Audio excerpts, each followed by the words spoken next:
शुक्लाम्बरधरं विष्णुं शशिवर्णं चतुर्भुजं प्रसन्नवदनं ध्यायेत् सर्वविघ्नोपशान्तये।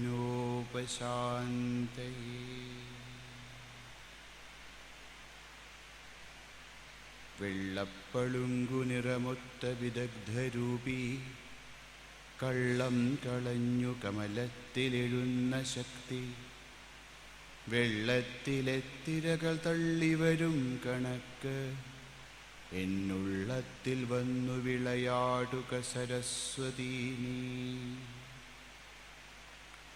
സദാശിവസമാരംഭാം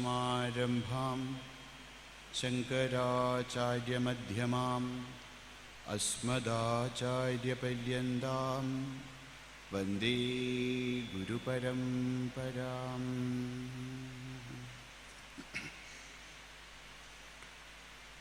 ഓം ലക്ഷ്മീപ്രദാനസമയേ നവവിദ്രുമാഭാം വിദ്യാപ്രദാനസമയേ ശരദിന്ദുശുഭ്രാം വിദ്വേഷിവർഗനിലയേ പിതമാലനീലാം ദേവീം ത്രിലോകജനനീം ശരണം പ്രപദ്യേ.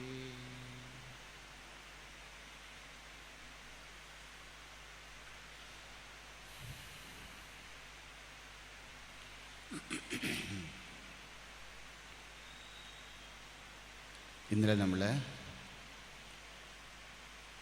ദേവീമാഹാത്മ്യത്തിൻ്റെ ഉപക്രമം കണ്ടു. സുരഥൻ എന്ന രാജാവ് രാജ്യഭ്രഷ്ടനായി വനത്തിൽ പ്രവേശിച്ചു. അവിടെ സുമേധസ് എന്ന് പറയുന്ന ഋഷിയുടെ ആശ്രമത്തിലെത്തി. അവിടെ നിന്നും അദ്ദേഹം വനത്തിൽ ചുറ്റിത്തിരിയുന്ന സമയത്ത് സമാധി എന്ന് പേരായ ഒരു വൈശ്യനെ കണ്ടു. രണ്ടുപേരും തുല്യ ദുഃഖിതരായിരുന്നു. ഒരാൾക്ക് രാജ്യം നഷ്ടപ്പെട്ടു, വേറൊരാൾക്ക് ഗൃഹം നഷ്ടപ്പെട്ടു. രണ്ടുപേരും ദുഃഖം തുല്യമാണ്, രണ്ടുപേരുടെ അവസ്ഥയും തുല്യമാണ്. എന്താണ്? രണ്ടുപേരും നഷ്ടപ്പെട്ടതിനെ ഓർത്ത് കഷ്ടപ്പെട്ടുകൊണ്ടിരിക്കുകയാണ്. അതുകൊണ്ട് അവർക്ക് മനസ്സിലായി, നോക്കൂ, ഇതെന്തുകൊണ്ടാണ് ഇങ്ങനെ സംഭവിക്കുന്നത്. നമ്മുടെ മനസ്സ്, നമുക്ക് കാര്യം മനസ്സിലായി, ഇത് തെറ്റാണ്, ഇത് ശരിയാണ്, ഇത് ദുഃഖദായകമാണ്, ഇത് സുഖദായകമാണ് എന്നെല്ലാം അറിഞ്ഞാലും എന്തുകൊണ്ടാണ് മനസ്സ് ദുഃഖദായകമായ വിഷയത്തിലേക്ക് പ്രവേശിക്കുന്നത്? എന്തുകൊണ്ടാണ് മനസ്സിന് സുഖം നൽകുന്നതായ, ആത്യന്തികമായ ശാന്തിയെ നൽകുന്നതായ ആ അവസ്ഥയിലേക്ക് എന്തുകൊണ്ട് മനസ്സ് പ്രവേശിക്കുന്നില്ല എന്നുള്ള ഒരു ചിന്ത അവരുടെ മനസ്സിലുണ്ടായി. അതുകൊണ്ട് അവർ രണ്ടുപേരും സുമേധസ് ഋഷിയെ അടുത്ത് ചെന്നു. എന്നിട്ട് ചോദിച്ചു, ഇതെന്തുകൊണ്ടാണ് ഇങ്ങനെ സംഭവിക്കുന്നത്? അപ്പോൾ ദേവി ഭഗവാൻ സുമേധസ് പറഞ്ഞു, നോക്കൂ, ഈ ജ്ഞാനം എന്ന് പറയുന്നതിന് പല അവസ്ഥകളുണ്ട്. ഒരു ജ്ഞാനം എന്താണ്? നമ്മൾ പുസ്തകം പഠിച്ചുണ്ടാകുന്ന ജ്ഞാനം, അല്ലേ? ആ പുസ്തകത്തിൻ്റെ പാഠത്തിലൂടെ ഈശ്വരനുണ്ടെന്നും അല്ലെങ്കിൽ ആത്മാവുണ്ടെന്നും ആത്മാവാണ് സത്യമായിട്ടുള്ളത് എന്നുള്ള കാര്യങ്ങളൊക്കെ നമ്മൾ അറിയുന്നുണ്ടെങ്കിലും അതെന്തായി തീരുന്നില്ല? നമ്മുടെ അനുഭവമായി തീരുന്നില്ല. ശാസ്ത്രം പറയാണ്, വിജ്ഞാനരഹിതം ജ്ഞാനം നഹി ബന്ധവിമോചകം നഹി ദീപസ്യ വാർത്താഭിത്തമോ നശ്യതി തക്ഷണാത്. നമ്മൾ പഠിച്ചു. എന്ത് പഠിച്ചു? ഈ ആത്മാവുണ്ട്, ഈശ്വരനുണ്ട്, ഞാൻ സത്യത്തിൽ ഈ ദേഹേന്ദ്ര മനോബുദ്ധികളൊന്നുമല്ല, മറിച്ച് ഈശ്വരൻ ആ പരമാത്മാവ് തന്നെയാണ് എന്നൊക്കെ പഠിച്ചു. പക്ഷേ അങ്ങനെയുള്ള വെറും ജ്ഞാനം, അനുഭവമില്ലാത്ത ജ്ഞാനം എന്തല്ല? ബന്ധവിമോചകമല്ല. അതാണ് പറഞ്ഞത്, വിജ്ഞാനരഹിതം ജ്ഞാനം. അനുഭവ പര്യവസായി അല്ലാത്ത അറിവ് നഹി ബന്ധവിമോചകം. അതെന്ത് ചെയ്യുന്നില്ല? നമ്മെ ബന്ധത്തിൽ നിന്ന് മോചിപ്പിക്കുവാൻ അത് സഹായകമല്ല. ഉദാഹരണത്തിന് പറയാ, ഈ പുസ്തകത്തിൽ ദീപം ദീപം ദീപം ദീപം 100 പ്രാവശ്യം എഴുതി വെച്ചാൽ വെളിച്ചുണ്ടാവും അവിടെ? പുസ്തകത്തിൽ എഴുതിയിട്ടുണ്ട് വിളക്ക് വിളക്ക് വിളക്ക് എന്ന് 100 എണ്ണം എഴുതിയിട്ടുണ്ട്. ആ വിളക്ക് എന്ന് 100 പ്രാവശ്യം എഴുതിയാലും അത് എപ്രകാരമാണോ വിളക്കാത്തത്, അതുമാതിരി പുസ്തകസ്ഥമായിട്ടുള്ള വിദ്യ, പുസ്തകസ്ഥാച യാ വിദ്യ പരഹസ്തേച യദ്ധനം കാര്യകാലേ സമായാത്തെ നസാ വിദ്യ ന തദ്ധനം എന്നാണ്. പുസ്തകത്തിലുള്ള വിദ്യയും മറ്റുള്ളവരുടെ കയ്യിലുള്ള പൈസയും, നമ്മുടെ പൈസ വേറെ ആരെങ്കിലും കൊടുത്തു കഴിഞ്ഞാൽ കാര്യകാലേ സമായാത്തെ, നമുക്ക് ആവശ്യം വരുന്ന സമയത്ത് ആ വിദ്യയും ഫലപ്പെടില്ല, ആ ധനവും ഫലപ്പെടില്ല എന്നാണ്. അപ്പോൾ എന്തുകൊണ്ടാണ്? അപ്പോൾ വിദ്യ, ഈ രാജാവും ഈ സമാധിയൊക്കെ പഠിച്ചിട്ടുള്ളവരാണ് നമ്മളെപ്പോലെ, അല്ലേ? വളരെ പഠിപ്പുള്ളവരാണ്. പക്ഷേ എന്ത് പറ്റുന്നില്ല? എന്തൊക്കെ പഠിച്ചിട്ടുണ്ടെങ്കിലും ജീവിതത്തിൻ്റെ ഒരു ഘട്ടത്തിൽ സമസ്യകളെ നേരിടുന്നതായിട്ടുള്ള ഒരു സമയത്ത് എന്ത് പറ്റുന്നില്ല? ഈ ജ്ഞാനമൊന്നും നമ്മുടെ സഹായത്തിന് വരുന്നില്ല. എന്തുകൊണ്ട്? നമ്മുടെ ജ്ഞാനം ഇപ്പോൾ വെറും ഈ പുസ്തകത്തിൽ എഴുതിയ ദീപം പോലെയാണ്. അതെന്തായിട്ടില്ല? നമ്മുടെ അനുഭവമായി തീർന്നിട്ടില്ല. അപ്പോൾ ഇവിടെ ഭഗവതി ഋഷി പറയാണ്, നോക്കൂ, ഈ ലോകത്തെ മുഴുവൻ ബന്ധനത്തിലേക്ക് നയിക്കുന്നതും ഈ ലോകത്തെ മുക്തമാക്കുന്നതും ഒരേ ഒരു ശക്തിയാണ്. അതാണ് സാക്ഷാൽ ആദിപരാശക്തി, മഹാമായയാണ്, അല്ലേ? ജ്ഞാനിനാമപി ചേതാംസി ബലാദാകർഷ്യ ജ്ഞാനിനാമപി ചേതാംസി ദേവി ഭഗവതി ഹി സാ ബലാദാകൃഷ്യ മോഹായ മഹാമായ പ്രയച്ഛതി. വലിയ പഠിപ്പുള്ള ആൾക്കാരുടെ മനസ്സുപോലും ഭഗവതി എന്ത് ചെയ്യുന്നു? അതിനെ ആകർഷിച്ച് ഈ ലോകത്തിലുള്ള സുഖദുഃഖങ്ങളിലേക്ക് വലിച്ചെറിയുന്നു. അങ്ങനെയുള്ള ഭഗവതി എന്നെ സൈഷ പ്രസന്ന വരദ നൃണാം ഭവതി മുക്തയേ. നമ്മുടെ മോക്ഷത്തിന്, മോക്ഷം എന്ന് വെച്ച് കഴിഞ്ഞാൽ ആത്യന്തികമായിട്ടുള്ള മോക്ഷം മാത്രമല്ല, നമ്മുടെ ഈ ഇന്ന് നമ്മൾ അനുഭവിക്കുന്നതായിട്ടുള്ള എല്ലാവിധത്തിലുള്ള ദുഃഖങ്ങൾക്കും അശാന്തിക്കും എല്ലാവിധത്തിലുള്ള ആത്മസംഘർഷങ്ങൾക്കും ഒരു മോക്ഷം, അതിൽ നിന്നൊരു മോചനം എങ്ങനെയേ പറ്റുള്ളൂ? അത് ഭഗവതിയുടെ പരമയായിരിക്കുന്ന മഹാമായയുടെ അനുഗ്രഹത്താൽ മാത്രമേ സാധ്യമാകൂ. സൈഷ പ്രസന്ന വരദ, അവൾ പ്രസന്നയായാൽ, അവൾ വരദയായാൽ ഏതൊരു പുഴു മുതൽ സാക്ഷാൽ ബ്രഹ്മാവിന് വരെ മോക്ഷ സാധ്യമാണ്. അല്ലെങ്കിലോ തയാ വിസൃജ്യദേശ വിശ്വം ജഗദേതച്ചരാചരം സംസാര ബന്ധഹേതുശ്ച, അല്ലാത്തവരെല്ലാം ഈ സംസാരമാകുന്ന ബന്ധനത്തിൽ കുടുക്കി മഹാമായ ഇവിടെ നിർത്തുന്നു പറഞ്ഞു. ഇത് കേട്ടപ്പോൾ രാജാവിന് വലിയ കൗതുകമായി. ഓഹോ, ഈ ഭഗവതി എപ്പോഴൊക്കെയാണ് അവതരിച്ചിരിക്കുന്നത്? ഭഗവതിയുടെ മാഹാത്മ്യങ്ങളും കഥകളൊക്കെ കേട്ടാൽ കൊള്ളാം എന്ന് വലിയ ആഗ്രഹം തോന്നി രാജാവിന്. അതുകൊണ്ട് അദ്ദേഹം അത് സുമേധസിനോട് ചോദിച്ചു. സുമേധസ് ചിരിച്ചുകൊണ്ട് പറഞ്ഞു, ആദ്യയായിരിക്കുന്ന, അല്ലേ, നിത്യൈവ സാ ജഗന്മൂർത്തി തയാ സർവമിദം തതം, അല്ലേ?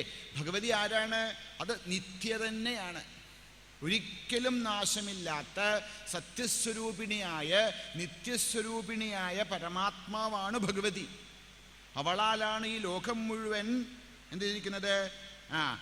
തതമായിരിക്കുന്നത്. എപ്രകാരമാണോ നമ്മുടെ വസ്ത്രത്തിൽ ഊടും പാവുമായിരിക്കുന്നത്, നൂലുകൾ ഊടും പാവുമായി നെയ്യുമ്പോഴാണ് വസ്ത്രം ഉണ്ടാവുന്നത്, അതുമാതിരി ഈ കാണാകുന്ന പ്രപഞ്ചത്തിൻ്റെ ഊടും പാവും എന്താണ്? അത് മഹാശക്തി തന്നെയാണ്, പരാശക്തി തന്നെയാണ് എന്ന് പറഞ്ഞു. അപ്പോൾ ഉടനെ വേദാന്തമൊക്കെ പഠിച്ചിട്ടുള്ളവർക്ക് സംശയം ഉണ്ടാവും, അയ്യോ അപ്പോൾ ഇനിയിപ്പോൾ പരാശക്തി എന്ന് പറഞ്ഞൊരു സാധനം വേറെ, ഞങ്ങൾ ഇത്രയും വേദാന്തത്തെ പഠിച്ചുകൊണ്ട് ബ്രഹ്മമാണ് ഈ ലോകത്തിൻ്റെ അഭിന്ന നിമിത്തോപാദ കാരണം, ഇപ്പോൾ അവിടെ പരാശക്തിയെക്കുറിച്ച് പറയുന്നു. ഇത് രണ്ട് സാധനങ്ങളാണോ, രണ്ട് എൻറ്റിറ്റികളാണോ എന്നൊരു സംശയം ഉണ്ടാവാം. അതുകൊണ്ട് ഒരിക്കൽ ദേവന്മാർ സാക്ഷാൽ ഭഗവതിയോട് തന്നെ ചോദിച്ചു. ഉപനിഷത്ത് പറയാണ്, സർവേ വൈ ദേവാഹ ദേവീം ഉപതസ്ഥുഹു. ദേവി അവതാരശീർഷം എന്ന് പറയുന്നതായിട്ടുള്ള ഉപനിഷത്തിലെ അഥർവത്തിൻ്റെ ഭാഗമാണ്. അതിൽ ദേവന്മാര് ഭഗവതിയെ സമീപിച്ച് ചോദിക്കുകയാണ്. ദേവീം ഉപതസ്തുഹു, സമീപിച്ച് ചോദിച്ചു, കാസിത്വം മഹാദേവി, അംബികേ അമ്മേ അവിടുന്ന് ആരാണ്? കാസിത്വം മഹാദേവി. സാ അബ്രവീത്, ആ ജഗത്കാരണയായിരിക്കുന്ന സാക്ഷാൽ ആനന്ദസ്വരൂപിണിയായിരിക്കുന്ന മാതൃസ്വരൂപിണിയായിരിക്കുന്ന ഭഗവതി അബ്രവീത് പറഞ്ഞു. എന്താ പറഞ്ഞത്? അഹം ബ്രഹ്മസ്വരൂപിണി, ഞാൻ ആരാണ്? ഞാൻ ബ്രഹ്മത്തിൽ നിന്നും ഭിന്നയല്ലാത്ത ബ്രഹ്മം തന്നെയാണ്. മത്തപ്രകൃതി പുരുഷാത്മകം ജഗത്, എന്നിൽ നിന്നാണ് ജീവനും ജഗത്തും എല്ലാം ഉണ്ടായിരിക്കുന്നത്. അപ്പോൾ ആ സച്ചിദാനന്ദ സ്വരൂപത്തെ ആരെങ്കിലും സ്ത്രീ രൂപത്തിൽ കാണുന്നുണ്ടെങ്കിൽ അതാണ് ആദിപരാശക്തി. അങ്ങനെ പരബ്രഹ്മസ്വരൂപിണിയായ ആദിപരാശക്തി, അത് പരാശക്തിക്ക് എവിടെയും ജന്മവും നാശവുമില്ല. അങ്ങനെയുള്ള ഭഗവതിക്ക് ജന്മനാശങ്ങൾ പറയാൻ സാധിക്കില്ല. എന്നാലും തഥാപി തത്സമുത്പത്തി ബഹുധാ ശ്രൂയതം മമ ദേവാനാം കാര്യസിദ്ധ്യർത്ഥം ആവിർഭവതിയാ സദാ. പക്ഷേ ഭഗവതി ഇടയ്ക്കിടയ്ക്ക് എന്ത് ചെയ്യുന്നുണ്ട്? ചില രൂപങ്ങളിൽ പ്രത്യക്ഷപ്പെടാറുണ്ട്. ഭഗവതിക്ക് സാക്ഷാൽ സച്ചിദാനന്ദ സ്വരൂപിണിയായി പരബ്രഹ്മസ്വരൂപിണിയായി നാമരൂപങ്ങൾക്ക് അതീതയായിരിക്കുന്ന സാക്ഷാൽ ജഗദംബികയ്ക്ക് ജനനവും മരണവും ഇല്ല. പക്ഷേ ഈ ലോകത്തെ അനുഗ്രഹിക്കുന്നതിന് വേണ്ടി ദേവന്മാരുടെ കാര്യങ്ങളെ, ദൈവികമായ കാര്യങ്ങളെ നിർവഹിക്കുന്നതിന് വേണ്ടി ഇടയ്ക്ക് ഭഗവതി പ്രത്യക്ഷപ്പെടാറും അപ്രത്യക്ഷമാകാറുമുണ്ട്. അത് ജനന മരണങ്ങളല്ല. അപ്പോൾ ഇത് കേട്ടപ്പോൾ വലിയ സന്തോഷമായി രാജാവിന്. അപ്പം എന്നാ എങ്ങനെയാണ് ഭഗവതി ആദ്യമായിട്ട് ഉത്പന്നയായത്? ശരി പറയാണ്. പണ്ട് എന്ന് വെച്ച് കഴിഞ്ഞാൽ ഈ ഓരോ ബ്രഹ്മാവിൻ്റെ കൽപ്പം കഴിഞ്ഞാലും ബ്രഹ്മാവിൻ്റെ ഒരു ദിവസം, അല്ലേ, ബ്രഹ്മാവിൻ്റെ ഒരു ദിവസം എന്ന് വെച്ചാൽ നമ്മൾ പറഞ്ഞു 14 മനുക്കളുടെ കാലം. ഓരോ മനുവിനും 72 ചതുർയുഗങ്ങൾ. അത്രയും കഴിഞ്ഞിട്ട് ദാറ്റ് ഇൻറ്റു 14, പിന്നെ സന്ധ്യ, ഇത്രയും കഴിയുന്നതായിട്ടുള്ള ബ്രഹ്മാവിൻ്റെ ഒരു ദിവസം, അതിന് കൽപ്പം എന്ന് പറയും. ആ കൽപ്പം കഴിയുമ്പോൾ ബ്രഹ്മാവ് ക്ഷീണിച്ച് വിശ്രമിക്കും. അങ്ങനെ ബ്രഹ്മാവ് ക്ഷീണിച്ച് വിശ്രമിക്കുമ്പോൾ എന്ത് പറ്റും? നാമരൂപാത്മകമായിരിക്കുന്ന ഈ ജഗത്ത് അതിൻ്റെ കാരണത്തിൽ ലയിക്കും. എന്താർത്ഥം? അല്ലേ, നമ്മൾ വേദാന്തം പഠിച്ചിട്ടുള്ളവരാണ്. ഈ പഞ്ചീകരണം എന്ന് പറഞ്ഞ അല്ലേ, ആ പഞ്ചീകരണം കൊണ്ടുണ്ടായിരിക്കുന്ന ഈ പ്രപഞ്ചം ഇല്ലാണ്ടാവും. പഞ്ചഭൂതങ്ങൾ ഇല്ലാണ്ടാവില്ല. പഞ്ചഭൂതങ്ങൾ നിലനിൽക്കും, പക്ഷേ അപഞ്ചീകൃതമായിട്ടുള്ള പഞ്ചഭൂതങ്ങൾ മാത്രമേ നിൽക്കുകയുള്ളൂ. അതായത് ബേസിക് എലമെൻറ്റ്സ് മാത്രമേ ഉണ്ടാവുള്ളൂ. പിന്നെയോ ഭൂഹു ഭുവഹ സുവഹ, അത്രയും ലോകങ്ങൾ പോവും.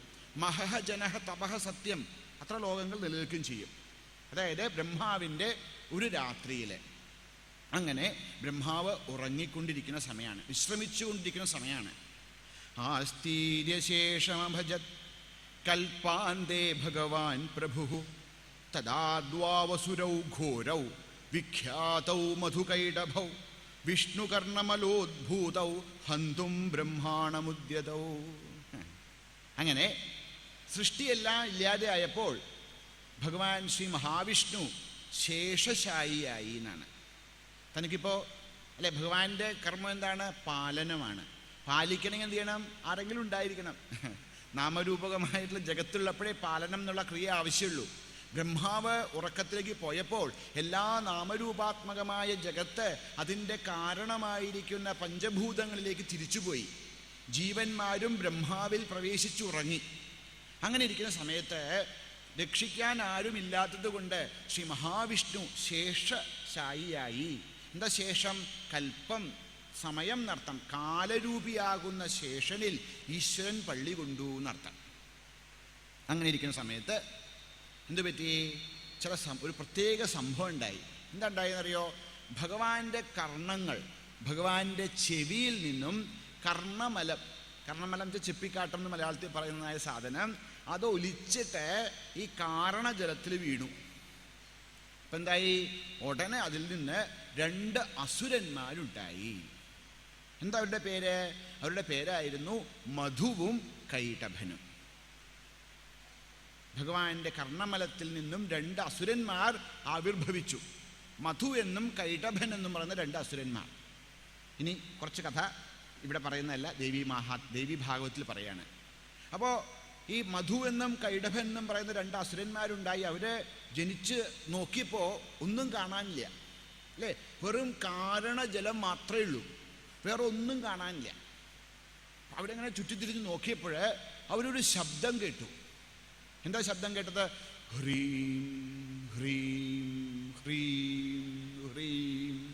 അങ്ങനെ ഹ്രീം എന്നുള്ളതായിട്ടുള്ള ആ ആദിപരാശക്തിയുടേതായ ബീജമന്ത്രം അവർ ശ്രവിച്ചു. അവര് ഉടനെ ആ ഹ്രീം എന്ന മന്ത്രത്തിൽ മനസ്സുറപ്പിച്ചുകൊണ്ട് ധ്യാനനിഷ്ഠരായി. അപ്പോൾ സാക്ഷാൽ ശ്രീ കാമേശ്വരി അവരുടെ മുമ്പിൽ അവതരിച്ചിട്ട് എന്താണ് വരം വേണ്ടത് എന്ന് ചോദിച്ചു. അവരുടനെ ഭഗവതിയെ നമസ്കരിച്ചിട്ട് പറഞ്ഞു, ഞങ്ങൾ സ്വേച്ഛാമൃത്യുക്കളാകണം. എന്നുവെച്ചാലോ, ഞങ്ങൾക്ക് എപ്പോൾ മരിക്കണമെന്ന് തോന്നുന്നുവോ അപ്പോഴേ ഞങ്ങൾ മരിക്കാൻ പാടൂ. അങ്ങനെ ഭഗവതി കാമേശ്വരി അവരെ സ്വേച്ഛാമൃത്യുക്കളാകട്ടെ എന്ന് വരം കൊടുത്ത് അനുഗ്രഹിച്ചു. ഈ ഭാഗം ദേവി മഹാത്മ്യത്തിൽ നിന്നല്ല, ദേവി ഭാഗവത്തിൽ നിന്നാണ്. അങ്ങനെ മധുകൈടഭന്മാരെ വലിയ അഹങ്കാരികളായിട്ട് അങ്ങനെ ചുറ്റിത്തിരിയുമ്പോൾ കണ്ടു ഒരു നൂലിങ്ങനെ മുകളിലേക്ക് പോകുന്നു കണ്ടു. അപ്പം ഇതെന്താ നൂല് എന്ന് വെച്ചാൽ അവർ പിടിച്ച് മുകളിൽ കയറിയപ്പോൾ എന്താണ്, അത് വലിയൊരു താമരയുടെ നൂലായിരുന്നു. ആ താമരയുടെ നടുക്കായിട്ട് വളരെ വിചിത്ര സ്വരൂപിയായ ഒരാളിരിക്കുന്നു. 4 തല, നല്ല ചുവന്ന നിറം, ഒരു കയ്യിലൊരു പാത്രമുണ്ട്, ഒരു കയ്യിലൊരു കുറേ പുസ്തകങ്ങളുണ്ട്, ഒരു കയ്യിലൊരു ജപമാലയുണ്ട്. എന്നിട്ടോ ഇരുന്ന് ഉറങ്ങുകയാണ്. അങ്ങനെ ആ നാഭികമലത്തിൽ, ശ്രീ മഹാവിഷ്ണുവിൻ്റെ നാഭികമലത്തിൽ വിരാജിക്കുന്നതായ ബ്രഹ്മദേവനെ അവർ ദർശിച്ചപ്പോൾ ഇതെന്തൊരു പുതിയ സാധനം, എന്നാ ശരി ഇവനെ പിടിച്ചു തിന്നാം എന്ന് വിചാരിച്ച് ബ്രഹ്മാവിൻ്റെ അടുത്തത് ബ്രഹ്മാവ് ഉണർന്നു. അവിടുന്ന് ഓടാൻ തുടങ്ങി. എവിടേക്കാ ഓടുക? ഇവര് പിന്നാലെ ഓടി ഓടി അവസാനം ഭഗവാൻ വിചാരിച്ചു, ഇനി ആരാ നമ്മെ രക്ഷിക്കാനുള്ളത്? ശ്രീ മഹാവിഷ്ണു അല്ലാതെ ഈ ലോകത്ത് നമ്മെ രക്ഷിക്കാൻ ആരുമില്ലല്ലോ എന്നുള്ള ഭാവത്തോടു കൂടി താഴേക്ക് ഇറങ്ങി വന്നു. നോക്കിയപ്പോൾ എന്താണ്, ഭഗവാൻ നല്ല പള്ളികൊള്ളലാണ്, അല്ലേ? ഭഗവാനെ കുറേ വിളിക്കാനൊക്കെ ശ്രമിച്ചു, ഭഗവാൻ ഉണർന്നില്ല. അങ്ങനെ തന്നെ രക്ഷിക്കേണ്ടതായ സാക്ഷാൽ ശ്രീ ആദിനാരായണ സ്വാമി അങ്ങനെ യോഗനിദ്രയിൽ ലയിച്ചു കിടക്കുന്ന കണ്ടപ്പോൾ ആകെ വിഷമിച്ചു. എന്താ ചെയ്യേണ്ടത് എന്ന് മനസ്സിലായില്ല. അപ്പോൾ ഉടനെ ഓർത്തു, എന്താണ്, ഈ ലോകത്തിൻ്റെ മുഴുവൻ സൃഷ്ടിസ്ഥിതിലയകാരിണിയായിരിക്കുന്ന ആദിപരാശക്തിയുടെ അനുഗ്രഹം കൊണ്ട് മാത്രമേ തനിക്കിനി രക്ഷയുള്ളൂ എന്ന് ആ ബ്രഹ്മദേവൻ മനസ്സിലാക്കി. ഉടനെ ഈ ഭഗവതി മഹാവിഷ്ണുവിനെ പോലും യോഗനിദ്രയിൽ ആഴ്ത്തിയിരിക്കുന്നതായ സാക്ഷാൽ ശ്രീ ഭഗവതിയെ മനസ്സിൽ ധ്യാനിച്ചുകൊണ്ട് ദേവിയെ സ്തുതിക്കാൻ ആരംഭിച്ചു. വിബോധനാർത്ഥായ ഹരേഹേ ഹരിനേത്രകിരാലയാം വിശ്വേശ്വരീം ജഗദ്ധാത്രീം സ്ഥിതിസംഹാരകാരിണീം നിദ്രാം ഭഗവതീം വിഷ്ണോഃ അതുലം തേജസ പ്രഭുഃ. അതുലയായ തേജസ്സോടുകൂടി വിഷ്ണുവിൻ്റെ പോലും നിദ്രാസ്വരൂപിണിയായിരിക്കുന്ന ഈ ലോകത്തിൻ്റെ മുഴുവൻ നാഥയും ഈ ലോകത്തെ പ്രസവിച്ചവളും ഈ ലോകത്തിൻ്റെ സൃഷ്ടിസ്ഥിതി സംഹാരകാരിണിയുമായിരിക്കുന്ന സാക്ഷാൽ ഭഗവതിയെ ശ്രീ സാക്ഷാൽ ഭഗവാൻ ബ്രഹ്മാവ് സ്തുതിക്കാൻ തുടങ്ങിയെന്നാണ്. ദേവീ മാഹാത്മ്യത്തിൽ 4 സ്തുതികളുണ്ട്. ശ്രീരാമകൃഷ്ണൻ പറയാറുണ്ട്, നമുക്ക് ഈ ദേവീ മാഹാത്മ്യം മുഴുവൻ പഠിക്കാൻ സാധിച്ചില്ലെങ്കിലും ഈ 4 സ്തുതികൾ നിത്യപാരായണം ചെയ്താൽ അത് ദേവീ മാഹാത്മ്യം മുഴുവൻ പഠിച്ചതിന് തുല്യമാണ് എന്ന് പറയാറുണ്ട്. അതിൽ 1ാമത്തെ സ്തുതിയാണ് ഇനി വരാൻ പോകുന്നത്. ഇതിൻ്റെ പേര് ബ്രഹ്മസ്തുതി എന്ന് പറയും സാധാരണയായിട്ട്. പക്ഷേ ഇതിന് വേറൊരു പേര് കൂടിയുണ്ട്, തന്ത്രോക്ത രാത്രി സൂക്തം. രാത്രി സൂക്തം എന്ന് പറഞ്ഞിട്ട് വൈദികമായിട്ട് ഋഗ്വേദീയമായ സൂക്തമുണ്ട്, രാത്രി സൂക്തം എന്ന് പറഞ്ഞിട്ട്. ഇത് തന്ത്രത്തിൽ പറയുന്നതായ രാത്രി സൂക്തമാണ്. വളരെ വിശേഷമായിട്ടുള്ള വളരെ പ്രധാനപ്പെട്ട ഒരു സ്തുതിയാണ്. ഇതിന് ബ്രഹ്മസ്തുതി എന്ന് പറയും. വളരെ മനോഹരമാണ്. ഈ ബ്രഹ്മസ്തുതിയിൽ നോക്കൂ, രാജാവ് ഒരു ചോദ്യം ചോദിച്ചു. ഭഗവാൻ കാഹി സാ ദേവി മഹാമായേതിയാം ഭവാൻ ബ്രവീതി എന്ന് ചോദിച്ചു. സാ കർമാസ്യാച കിം ദ്വിജ. ആരാണ് ഈ മഹാമായ എന്ന് ചോദിച്ചു. അവളുടെ കർമ്മങ്ങൾ എന്താണ്, ഈ ഭഗവതി എന്താണ് ചെയ്യുന്നത് എന്ന് ചോദിച്ചു. ആ ചോദ്യത്തിനുള്ള ഉത്തരമാണ് ഭഗവതിയുടെ ഈ ഭഗവതിയുടെ മാഹാത്മ്യം, ഭഗവതിയുടെ കർമ്മങ്ങളെ വിസ്തരിക്കുന്നതായ ഒന്നാമത്തെ ഈ നമ്മൾ പഠിക്കാൻ പോകുന്ന സ്തുതി. ഇതിൻ്റെ പേര് ബ്രഹ്മസ്തുതി അഥവാ തന്ത്രോക്ത രാത്രി സൂക്തം എന്ന് പറയുന്ന വളരെ ശക്തവും മാഹാത്മ്യമുള്ളതുമായ ഒരു ഭാഗമാണിത്. ഇതിൽ ആരാണ് ഭഗവതി, ഭഗവതി എന്താണ് ചെയ്യുന്നത് എന്ന് നമുക്ക് മനസ്സിലാക്കി തരികയാണ്. ആരാണ് ഭഗവതി? പറയാണ്, ത്വം സ്വാഹ ത്വം സ്വധാ ത്വം ഹി വഷട്കാരസ്വരാത്മിക. ബ്രഹ്മാവ് പറയാണ്, ഹേ ഭഗവതി, ജഗദ്ധാത്രിയായി ഈ ലോകത്തിൻ്റെ മുഴുവൻ സൃഷ്ടിസ്ഥിതി സംഹാരകാരിണിയായിരിക്കുന്ന അമ്മേ, അവിടുന്ന് ആരാണ്? ത്വം സ്വാഹ. ഭഗവതി ആരാണ്? സ്വാഹ. നമ്മളെപ്പോഴും കാണാറുണ്ടല്ലേ മലയാളത്തിലെ, സംസ്കൃതത്തിലെ സ്വാഹ എന്നർത്ഥം സു ആഹ എന്നാണ് അർത്ഥം. സുഷ്ടുവായി വിളിക്കുക എന്നർത്ഥം. സ്വാഹ എന്നുള്ള മന്ത്രം, അതായത് ദേവന്മാർക്ക് എല്ലാവർക്കും നമ്മൾ എന്തെങ്കിലും ആഹുതി കൊടുക്കുമ്പോൾ അതെന്ത് ചെയ്യണം? സ്വാഹ എന്ന് പറഞ്ഞ് കൊടുക്കണം എന്നാണ്. ഈ സ്വാഹ എന്ന മന്ത്രമാണ് അഗ്നിയുടെ ശക്തി. അഗ്നി എന്ത് ചെയ്യുന്നു? അഗ്നിദേവൻ ഏതെല്ലാം ദേവന്മാർക്കായി ആഹുതിയെ സമർപ്പിക്കുന്നു, ആ ആഹുതിയെ അത്തത് ദേവന്മാർക്ക് എത്തിക്കുക എന്നത് ആണ് അഗ്നിദേവന്റെ കടമ. അതെങ്ങനെയാണ് അഗ്നിദേവന് സാധിക്കുന്നത്? അഗ്നിയോട് കൂടി സ്വാഹ എന്ന ശക്തി ഉള്ളതുകൊണ്ടാണ്. ആരാണ് ഈ സ്വാഹ എന്ന ശക്തി? അതാണ് ജഗദ്ധാത്രി. അപ്പോ ദേവന്മാർക്ക് നമ്മൾ ആഹുതി ചെയ്യുന്നതായിട്ടുള്ള ഹവിസ്സിനെ ദേവന്മാർക്ക് എത്തിച്ച് ദേവന്മാരുടെ ബലം വർദ്ധിപ്പിക്കുന്നവൾ അതാരാണ്? അതാണ് ഭഗവതി സ്വാഹ. അല്ലേ? സ്വാഹയായി, വേദസ്വരൂപിണിയായി, ബ്രഹ്മാണിയായി ഈ ലോകത്തെ, ഈ ദേവന്മാരെ വർദ്ധിപ്പിക്കുന്ന, ദൈവീകമായ ഗുണങ്ങളെ വർദ്ധിപ്പിക്കുന്നവളാണ് ഭഗവതി. ത്വം സ്വാഹ ത്വം സ്വധാ. സ്വധ എന്ന് വെച്ചാലോ പിതൃഭ്യ സ്വധാസ്തു. പിതൃക്കൾക്ക് വേണ്ടി നമ്മൾ കവ്യം അല്ലേ, പിതൃക്കൾക്ക് വേണ്ടി നമ്മൾ തർപ്പണം ചെയ്യുമ്പോൾ, നമ്മൾ അന്നം പിന്നെ എന്താണ് പിണ്ടമൊക്കെ വെക്കുമ്പോൾ സ്വധ എന്ന് പറഞ്ഞിട്ട് വെക്കണം എന്നാണ്. സ്വധ എന്ന് വെച്ചാൽ എന്താണ്?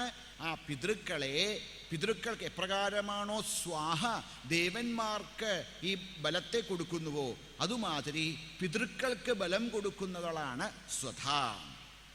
പിതൃക്കൾക്ക് വേണ്ടി പിതൃസ്വരൂപിണിയായിരിക്കുന്ന മഹാലക്ഷ്മിയാണ് സ്വധ.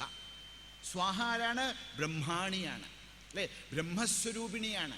അങ്ങനെ അഗ്നിയോട് കൂടി ചേർന്ന് ദേവന്മാർക്ക് ബലം കൊടുക്കുന്നവൾ സ്വാഹായും, ജലത്തോടു കൂടി ചേർന്ന് പിതൃക്കൾക്ക് ബലം കൊടുക്കുന്നവൾ സ്വധാ. ത്വം സ്വാഹ ത്വം സ്വധാ ത്വം ഹി വഷട്കാര സ്വരാത്മിക. അടുത്തതാണ് വഷട്ട്, അല്ലേ? വഷട്ട് എന്ന് പറയുന്നതായിട്ടുള്ള മന്ത്രം അതെന്താണ്? വജ്രസ്വരൂപിണിയാണെന്നാണ്, രക്ഷാസ്വരൂപിണിയാണ്. അതുകൊണ്ടാണ് ദേവേഭ്യോ വഷട്ട്. ദേവന്മാർക്ക് വേണ്ടി രക്ഷയെ ചെയ്യുന്ന ശക്തി വജ്രസ്വരൂപിണിയായിട്ട് യജ്ഞങ്ങളെ രക്ഷിക്കുന്നവളായിരിക്കുന്ന ഇന്ദ്രാണിയാണ് വഷട്ട്. അപ്പോൾ ബ്രാഹ്മിയായും പിന്നെ പിതൃസ്വരൂപിണിയായിരിക്കുന്ന മഹാലക്ഷ്മിയായും വഷട്കാരസ്വരൂപിണിയായിരിക്കുന്ന ഇന്ദ്രാണിയായും ഇരിക്കുന്നവൾ ആരാണ്? ഭഗവതിയാണ്. മാത്രമല്ല പിന്നെ ആരാണ് ഭഗവതി? സ്വരാത്മിക, സ്വരസ്വരൂപിണിയാണ്. എന്താ സ്വരം ചേർത്ത്? ഉദാത്തം, അല്ലേ? ഉദാത്തം, അനുദാത്തം, സ്വരിതം എന്നിങ്ങനെ വേദം ചെല്ലുന്നതായിട്ടുള്ള ഒരു ക്രമത്തെയാണ് സ്വരം എന്ന് പറയാം. എന്താണ്? വേദമന്ത്രങ്ങൾ ഒരു പ്രത്യേക താളത്തിൽ ചൊല്ലുമ്പോഴാണ് ആ വേദമന്ത്രങ്ങളിൽ അന്തർഹിതമായിരിക്കുന്ന ശക്തി പുറമേ വരിക എന്നാണ്.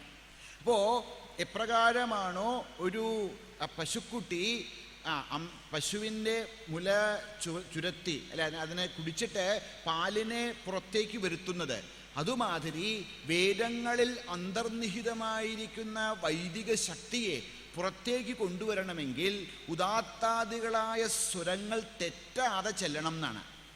അങ്ങനെ വേദമന്ത്രങ്ങളെ അലൗകികമാക്കുന്ന ശക്തി സ്വരം, അതും ഭഗവതിയാണ്. സ്വരാത്മിക, അല്ലേ? വേദസ്വരൂപിണിയാണ്. സ്വരാത്മിക, സ്വര് എന്ന് പറഞ്ഞു കഴിഞ്ഞാൽ സ്വർഗം എന്നും അർത്ഥം. അപ്പോൾ സർവകർമ്മങ്ങളെ ചെയ്യുന്ന നമ്മളെ സ്വർഗങ്ങളിലേക്ക്, സ്വർഗാദി ഉദാത്ത ലോകങ്ങളിലേക്ക്, ഉന്നത ലോകങ്ങളിലേക്ക് നയിക്കുന്ന മഹാശക്തിയും ഭഗവതിയാണ്. ത്വം സാഹ ത്വം സ്വധാ ത്വം ഹി വഷട്കാരസ്വരാത്മിക. സുധാ. ഭഗവതി ആരാണ്? സുധയാണ്. എന്താ സുധാച്ചാൽ? അമൃതസ്വരൂപിണി ഇത്യർത്ഥ അല്ലേ? അമൃതമായിട്ട്. എന്താ അമൃതം? നമ്മൾ ചെയ്യുന്നതായ കർമ്മങ്ങളുടെ ഫലം. അതാണ് ഇവിടെ സുധ എന്ന് പറഞ്ഞത് അല്ലേ? നമ്മൾ ചെയ്യുന്ന സത്കർമ്മങ്ങളുടെ ഫലം, ദുഷ്കർമ്മങ്ങളുടെ അല്ല, സത്കർമ്മങ്ങളുടെ ഫലമായിട്ട് നമുക്ക് ഊർധ്വഗതിയെയോ ജ്ഞാനത്തെയോ പ്രദാനം ചെയ്യുന്ന ശക്തി, അതാണ് സുധ. അതാണ് അമൃതസ്വരൂപിണിയാണ് ഭഗവതി. ത്വം സുധാത്വം അക്ഷരേ. ആരാണ് ഭഗവതി? അക്ഷരം. എന്താ അക്ഷരം ചേർത്തം? ക്ഷരിക്കാത്തത്, നശിക്കാത്തത് എന്നൊരർത്ഥം.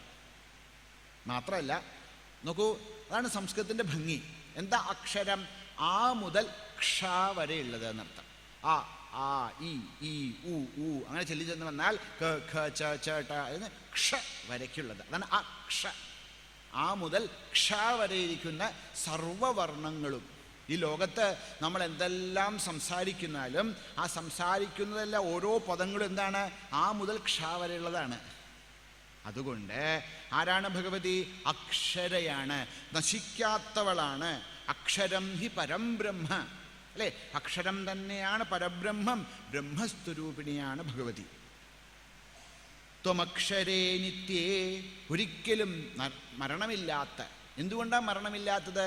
ജന്മമില്ലാത്തത് കൊണ്ട് അല്ലേ? പലപ്പോഴും നമ്മൾക്ക് സാധാരണ ഒരാൾക്ക് വയ്യാതെയായാൽ നമ്മൾ എന്ത് മന്ത്രം ജപിക്കുക സാധാരണ അല്ലേ? ത്രംബകം യജാമഹേ സുഗന്ധിം പുഷ്ടിവർദ്ധനം ഉർവാരുകമിവ ബന്ധനാൻ മൃത്യോർമുക്ഷീയമാമൃതാത് അല്ലേ? ആ മന്ത്രത്തിൻ്റെ പേരാണ് മൃത്യുഞ്ജയ മന്ത്രം. പലപ്പോഴും നമ്മൾ ആൾക്കാർ ചോദിക്കാറുണ്ട്, ഈ മൃത്യുഞ്ജയ മന്ത്രം ജപിച്ചാൽ മരണമുണ്ടാവില്ലേ? മൃത്യുഞ്ജയ മന്ത്രം ജപിച്ചാൽ ജനനമുണ്ടാവില്ല എന്നാണ് ഫലം അല്ലേ? ജനിച്ചവർക്കൊക്കെ ഒരു ദിവസം നമുക്ക് ഈ ശരീരം വിട്ടിട്ട് പോകണം. പക്ഷേ മഹാമൃത്യുഞ്ജയം ജപിക്കുന്നവർക്ക് പിന്നെ ജനനമുണ്ടാവില്ല. മരണമില്ലാതാവാൻ ഒരേ ഒരു വഴിയുള്ളൂ. എന്താണ്? ജനിക്കാതിരിക്കുക. ജനിക്കാതിരുന്നാൽ മരിക്കേണ്ട. അപ്പം മൃത്യുഞ്ജയം എങ്ങനെയാണ് രക്ഷിക്കുന്നത്? മരണത്തെ ഇല്ലാണ്ടാക്കിയിട്ടല്ല, പിന്നെയോ ജനനത്തെ ഇല്ലാണ്ടാക്കി. അതാണ് ഭഗവതി. ഭഗവതി ആരാണ്? നിത്യയാണ് എന്ന് വെച്ചാലോ ജന്മമില്ലാത്തവളാണ്. ജനിച്ചു കഴിഞ്ഞാൽ മരിക്കണം അല്ലേ? ജനനമില്ലാതെ ശാശ്വത സ്വരൂപിണിയായി അതാണ് നിത്യേ ത്രിധ. പറയാണ് ഭഗവതി 3 വിധത്തിൽ ഈ ലോകത്തെല്ലാം നമുക്ക് കാണാം. എങ്ങനെ 3 വിധത്തിൽ കാണുന്നത്? സ്വരങ്ങൾ 3 വിധമാണ്. ഹ്രസ്വം, ദീർഘം, പ്ലുതം. 1 മാത്ര കൊണ്ട് ഉച്ചരിക്കുന്നത്, 2 മാത്ര കൊണ്ട് ഉച്ചരിക്കുന്നത്, 3 മാത്ര കൊണ്ട് ഉച്ചരിക്കും. അങ്ങനെ ത്രിധ. ഈ ലോകത്തുള്ള സ്വരം മുഴുവൻ 3 വിധത്തിലാണ്. Short, long, prolonged.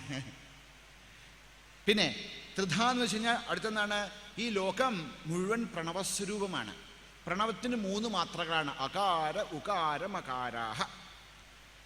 പിന്നെയോ ഇനിയുണ്ട് ത്രിധ. നമ്മളെല്ലാം ജീവിക്കുന്ന 3 അവസ്ഥകളിലാണ്. എന്തൊക്കെയാണ്? ജാഗ്രത്, സ്വപ്നം, സുഷുപ്തി. നമ്മളെല്ലാം ജീവിക്കുന്നത് 3 ശരീരങ്ങളിലാണ്. ഏതൊക്കെയാണ്? സ്ഥൂലം, സൂക്ഷ്മം, കാരണം. നോക്കൂ, ഒരു പേരിൽ ത്രിധ 3 കാണപ്പെടുന്നവൾ. സത്വ, രജസ്, തമോ ഗുണാത്മികയായി, ജാഗ്രത്, സ്വപ്ന, സുഷുപ്തി സ്വരൂപിയായി, സ്ഥൂല, സൂക്ഷ്മ, കാരണസ്വരൂപിണിയായി, അകാര, ഉകാര, മകാര സ്വരൂപിണിയായി ഇരിക്കുന്ന സാക്ഷാ ജഗദംബികയാണ് ഭഗവതി. ത്രിധ മാത്രാത്മിക. ത്രിധാമാത്രാത്മിക, 3 മാത്രകളുടെ സ്വരൂപിണിയായിരിക്കുന്നവളും സ്ഥിത. അങ്ങനെയാണ് ഭഗവതി ഈ ലോകത്ത് നിലനിൽക്കുന്നത്. ഭഗവതിയെ നമുക്ക് എങ്ങനെ കാണാൻ പറ്റും? ഇങ്ങനെയെല്ലാം കാണാം. ജാഗ്രതായും, സ്വപ്നമായും, സുഷുപ്തിയായും, പിന്നെ അകാര, ഉകാര, മകാരങ്ങളായും, ഹ്രസ്വവും ദീർഘവും പ്ലുതവുമായി എന്തെല്ലാം ഈ ലോകത്ത് കാണുന്നതെല്ലാം ഭഗവതി തന്നെയാണ്. പിന്നെ അത്രയുള്ളൂ ഭഗവതി? അല്ല. ജാഗ്രത്, സ്വപ്ന, സുഷുപ്തികൾക്കും അതീതമായി, അകാര, ഉകാര, മകാരങ്ങൾക്ക് അതീതമായി വർത്തിക്കുന്ന ഒരു സത്തയുണ്ട്. അകാര, ഉകാര, മകാരങ്ങൾ എവിടെ നിലനിൽക്കുന്നു? നിശബ്ദതയിൽ നിലനിൽക്കുന്നു. പ്രണവം ജപിക്കുമ്പോൾ പ്രണവം ജപിച്ചതിന് ശേഷം എന്ത് ചെയ്യണം? ആ പ്രണവം ജപിക്കുന്നത് ഏതൊരു നിശബ്ദതയിൽ നിന്നാണോ ശബ്ദമുണ്ടായി നിലനിന്ന് നശിക്കുന്നത്, ആ നിശബ്ദതയെ അറിയാൻ വേണ്ടിയിട്ടാണ്. ആ നിശബ്ദതയാണ് ആ അർദ്ധമാത്രാസ്ഥിത. അർദ്ധമാത്രയായി ശബ്ദത്തിനും അതീതമായി, ഈ ലോകത്തിലെ ജാഗ്രത് സ്വപ്ന സുഷുപ്തികൾക്ക് അതീതമായി, ആ എല്ലാത്തിനും ആധാരമായിരിക്കുന്ന ആ സ്വരൂപമായിരിക്കുന്നത്.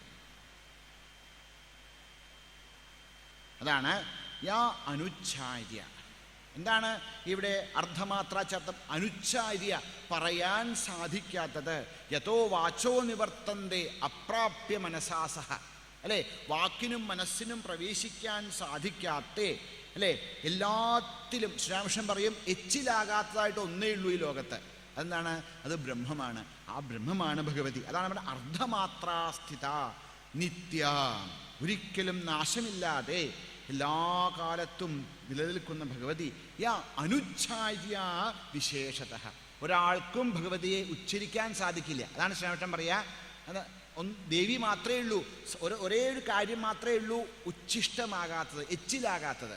എന്താ എച്ചിലാവുക ചർത്തം? അല്ലെ, നമ്മുടെ വായിൽ എന്തെങ്കിലും വെച്ച് കഴിഞ്ഞാൽ അത് എച്ചിലായി, അങ്ങനെയല്ലേ?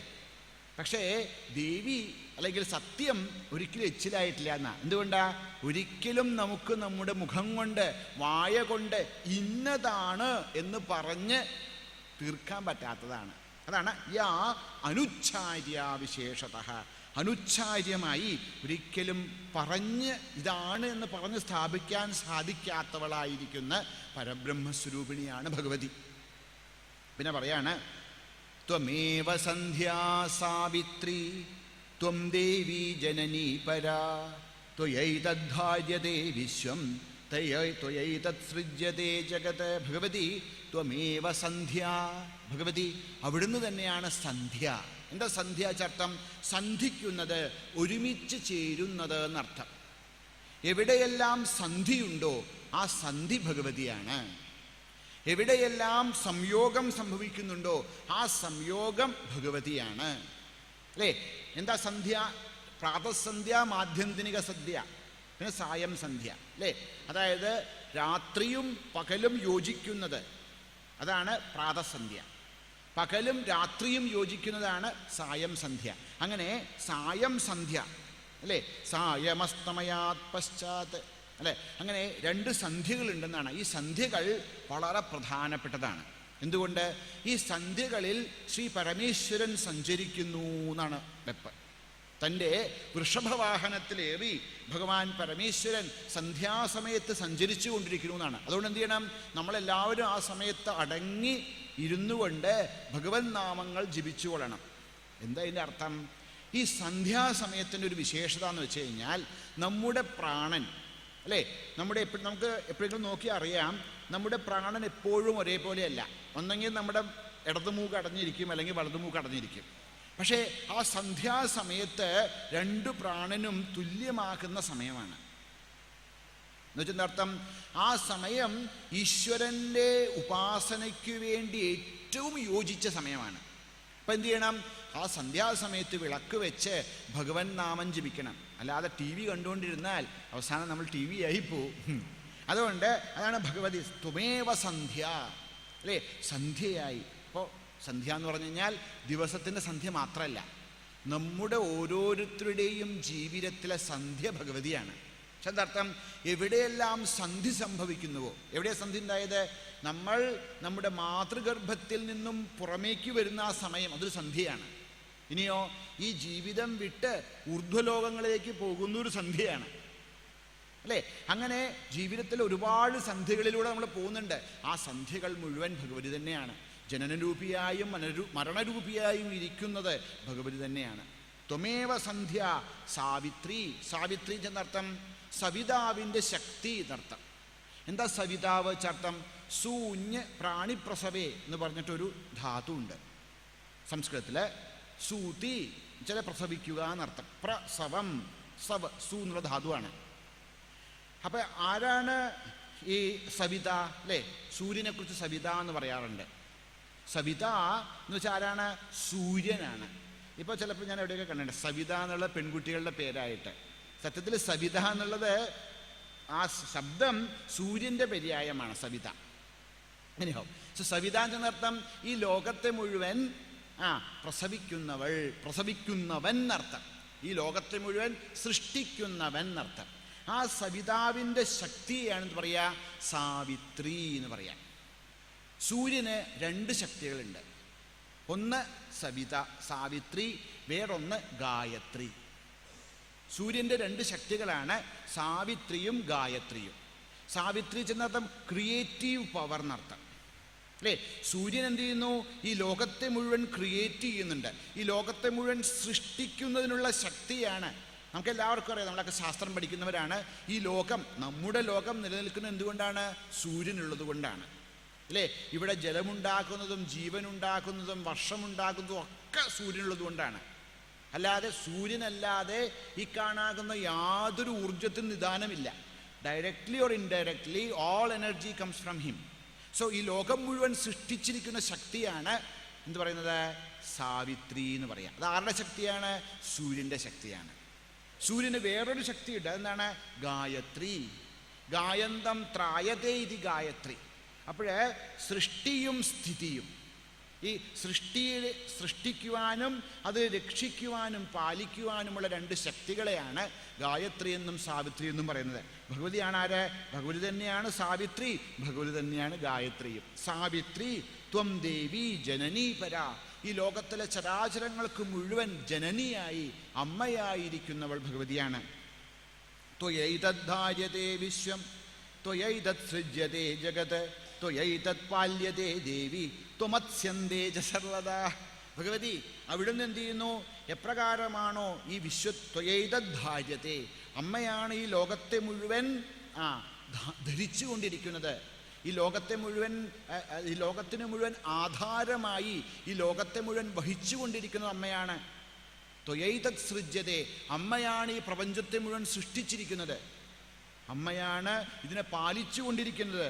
അവസാനം ഇതിനെ മുഴുവൻ ഭക്ഷിക്കുന്നതും അമ്മ തന്നെയാണ്. ഇതെങ്ങനെയാ സംഭവിക്കുക? അമ്മയ്ക്ക് ഇതെല്ലാം ചെയ്യാൻ പറ്റുമോ? ശ്രീരാമകൃഷ്ണന് ഇങ്ങനൊരു സംശയം ഉണ്ടായി. എങ്ങനെയാണ് ഈ ലോകത്തെ മുഴുവൻ പാലിക്കുന്നതായിട്ടുള്ള ദേവി എങ്ങനെ രുദ്രസ്വരൂപിണിയാകാൻ പറ്റും? അപ്പോഴ് ശ്രീരാമകൃഷ്ണൻ ഒരിക്കലെ പഞ്ചവടിയിലിരിക്കുന്ന സമയത്ത് ഗംഗയിൽ നിന്ന് അതിസുന്ദരിയായിട്ടുള്ളൊരു സ്ത്രീ കയറി വന്നു. എന്നിട്ടോ ശ്രീരാമകൃഷ്ണന് മുമ്പിൽ വെച്ചിട്ട് വളരെ മനോഹരനായ ഒരു കുട്ടിയെ പ്രസവിച്ചു. എന്നിട്ടോ പ്രസവിച്ചു, അതിനെ കുളിപ്പിച്ചു, എന്നിട്ട് അതിന് പാലൊക്കെ കൊടുത്തു. അതിനെ കുറച്ച് നേരമൊക്കെ നല്ല ഭംഗിയായിട്ടൊക്കെ നോക്കി. കുറച്ച് കഴിഞ്ഞപ്പോഴോ ആ കുട്ടിയെ അമ്മ തന്നെ തിന്നു എന്നാണ്. എന്നിട്ട് ഗംഗയിൽ അപ്രത്യക്ഷയായി. അപ്പോൾ ഭഗവാന് മനസ്സിലായി എന്താണ് ത്വയൈതത് പാല്യതേ ഇപ്പം പറഞ്ഞത് അല്ലേ. ഭഗവതി തന്നെയാണ് ഈ ലോകത്തെ സൃഷ്ടിച്ച് പാലിച്ച് സംഹരിക്കുന്നത്. ഇതേ കാര്യം തന്നെ ഉപനിഷത്ത് പറയും. എങ്ങനെയാണ് ഈ ലോകത്തെ സൃഷ്ടിച്ച് പാലിച്ച് സംഹരിക്കാൻ പറ്റുക? അതങ്ങനെ സാധിക്കുമോ? പറയാണ് യഥോർണനാഭി സൃജതേ അല്ലേ.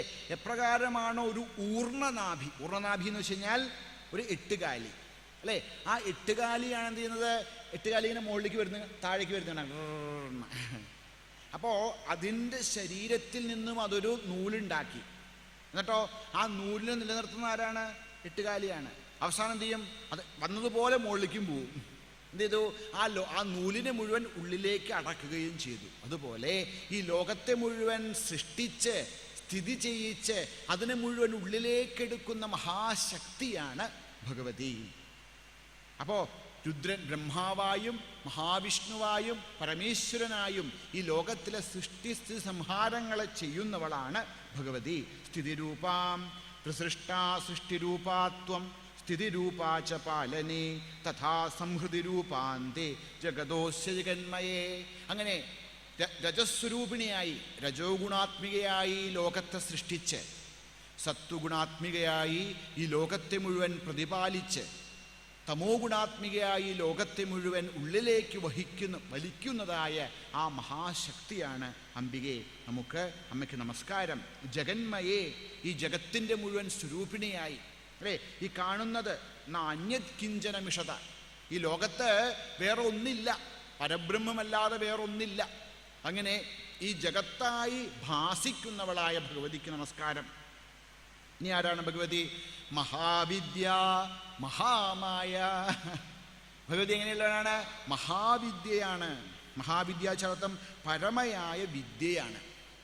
മഹാവിദ്യ, മഹാവിദ്യ വെച്ചാൽ മഹാവിദ്യ. മഹാവിദ്യ ചർത്തം പരബ്രഹ്മമായ സ്വരൂപം, അതായത് പരമമായ അറിവ്. എന്താ പരമമായ അറിവ്? ഈ ലോകത്തിൽ സർവം ഖൽവിദം ബ്രഹ്മ. ഈ ലോകത്തിൽ ഒരേ ഒരു സത്യം മാത്രമേ ഉള്ളൂ. ആ സത്യമാണ് ബ്രഹ്മം.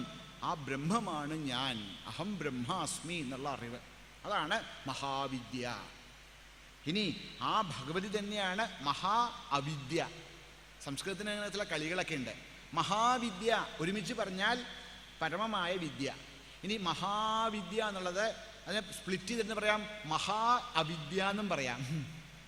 കൂട്ടിച്ചേരുമ്പോൾ മഹാവിദ്യ എന്നായി തീരും. അവിടെ മഹാവിദ്യ എന്നർത്ഥം അനാത്മനി ആത്മബുദ്ധിയായിട്ട് ഈ ലോകത്തെ മുഴുവൻ മയക്കുന്നതായ മോഹസ്വരൂപിണിയായിരിക്കുന്നതും ഭഗവതി തന്നെ. മഹാമായ അല്ലേ? മഹാവിദ്യ മഹാമായ. എന്താ മഹാമായ? മഹതീച്ച മായ. മായ ചെന്ന യാമാസ അല്ലേ? സത്യത്തിലില്ലാത്തതും ഉണ്ടെന്ന് തോന്നുന്നതും, അതിൻ്റെ പേരാണ് മഹാമായ. ഈ ലോകത്തിൻ്റെ മുഴുവൻ സൃഷ്ടിസ്ഥിതികാരണിയായി ആ ഈശ്വരൻ്റെ വിശേഷമായ ശക്തിയാണ് മഹാമായ. അങ്ങനെ മഹാമായയായിരിക്കുന്ന ഭഗവതി മഹാമേധ. അടുത്തെന്താണ്? മേധ. എന്താ മേധാചാർത്ഥം? സംസ്കൃതത്തിൽ ഓരോ പദങ്ങൾക്ക് അതിൻ്റെതായ അർത്ഥമുണ്ട്.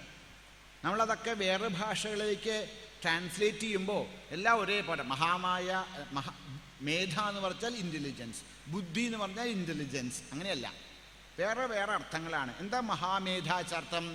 മേധ എന്ന് വെച്ചാൽ മേധാ സൂക്ഷ്മാർത്ഥ നിപുണ ബൃഹത് ഗ്രന്ഥാർത്ഥധാരണ സാമർത്ഥ്യസഹിത ബുദ്ധി മേധാവി സ്യാത്തദാന്യുത.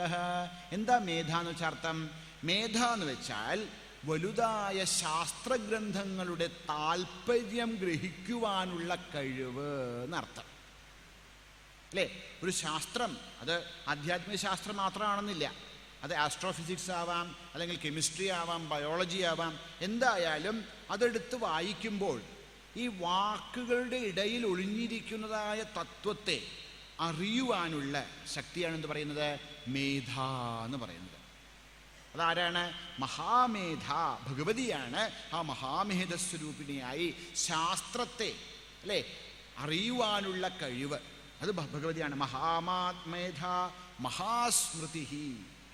നമ്മൾ പലപ്പോഴും വിചാരിക്കുകയാണ് എത്ര പ്രാവശ്യം കേട്ടാലും അതൊന്നും ഓർമ്മ വരില്ല അല്ലേ? ഇപ്പം നമ്മളിപ്പോൾ ഇതൊക്കെ കേട്ടു, ഇനി അടുത്ത വർഷം വീണ്ടും ഒരു ദേവീ മഹാത്മ്യ യജ്ഞത്തിൽ വീണ്ടും ഇത് കേട്ട് കഴിഞ്ഞാൽ പുതുതായി തോന്നും. എന്താ? അതൊക്കെ അപ്പോഴേ മറന്നുപോയി അല്ലേ? സ്മൃതി. സ്മൃതി എന്ന് വെച്ചാൽ അർത്ഥം സ്മൃതി സ്മൃതിസ്ത്വ അതീത വിഷയ. സ്മൃതി വെച്ച് കഴിഞ്ഞാൽ കേട്ട അല്ലെങ്കിൽ സംഭവിച്ച കാര്യങ്ങളെ ഓർത്തിരിക്കാനുള്ള കഴിവിനെയാണ് സ്മൃതി എന്ന് പറയാം. സ്മൃതിസ്ത്വതീത വിഷയ മതിരാഗാമി ഗോചര. സംസ്കൃതത്തിൽ പല പല പദങ്ങളുണ്ട്. ഒന്ന് സ്മൃതി. സ്മൃതി വെച്ചാൽ സംഭവിച്ച മുമ്പ്, പാസ്റ്റ് ടെൻസ് അല്ലേ? മുമ്പ് സംഭവിച്ച കാര്യങ്ങളെ ഓർത്തിരിക്കാനുള്ള കഴിവ് സ്മൃതി. മതി എന്ന് വെച്ചാലോ? മതി എന്ന് വെച്ചാൽ ഇനി വരാനിരിക്കുന്ന കാര്യങ്ങളെ ഊഹിച്ചറിയുവാനുള്ള കഴിവാണ് മതി. മതി ആഗാമി ഗോചര ബുദ്ധി താത്കാലികി ജ്ഞേയ. ഇനി മൂന്നാമതൊരു ഗുണമുണ്ട്. എന്താണ്? ബുദ്ധി എന്ന് വെച്ചാലോ പ്രസൻസ് ഓഫ് മൈൻഡ് അല്ലേ? നമുക്ക് ജീവിതത്തിലെ ഓരോ സമയത്തും ആ സമയത്ത് ശരിയായി പ്രവർത്തിക്കുവാനുള്ള കഴിവിനെയാണ് ബുദ്ധി എന്ന് പറയാം. പിന്നെയോ പ്രജ്ഞാത്രൈകാലികി മത. ഇനി വേറൊരു ശബ്ദമാണ് സംസ്കൃതത്തിൽ പ്രജ്ഞ. പ്രജ്ഞ എന്ന് വെച്ചാൽ ഇത് മൂന്നും കൂടിയതാണ്. എന്നർത്ഥം കഴിഞ്ഞ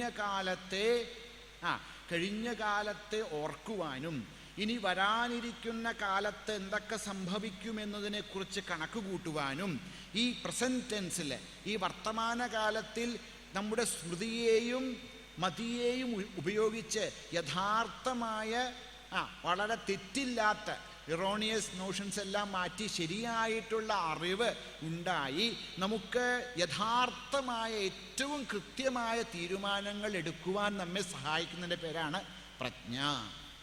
ഇതൊക്കെ ആരാണ്? ഇതൊക്കെ ഭഗവതിയാണ്. മഹാമേധ മഹാസ്മൃതി മഹാമോഹ. ഭഗവതി എന്താണ്? മഹാമോഹയുമാണ്. എന്താ മഹാമോഹ ചർത്ഥം? മോഹിപ്പിക്കുന്നവളാണ്. എന്താ മോഹിപ്പിക്കുക ചർത്ഥം? ഇല്ലാത്തതിൽ ഉണ്ടെന്ന് മോഹിപ്പിക്കുന്നവളാണ്. അല്ലേ? നമ്മളൊന്ന് ആലോചിച്ച് നോക്കൂ.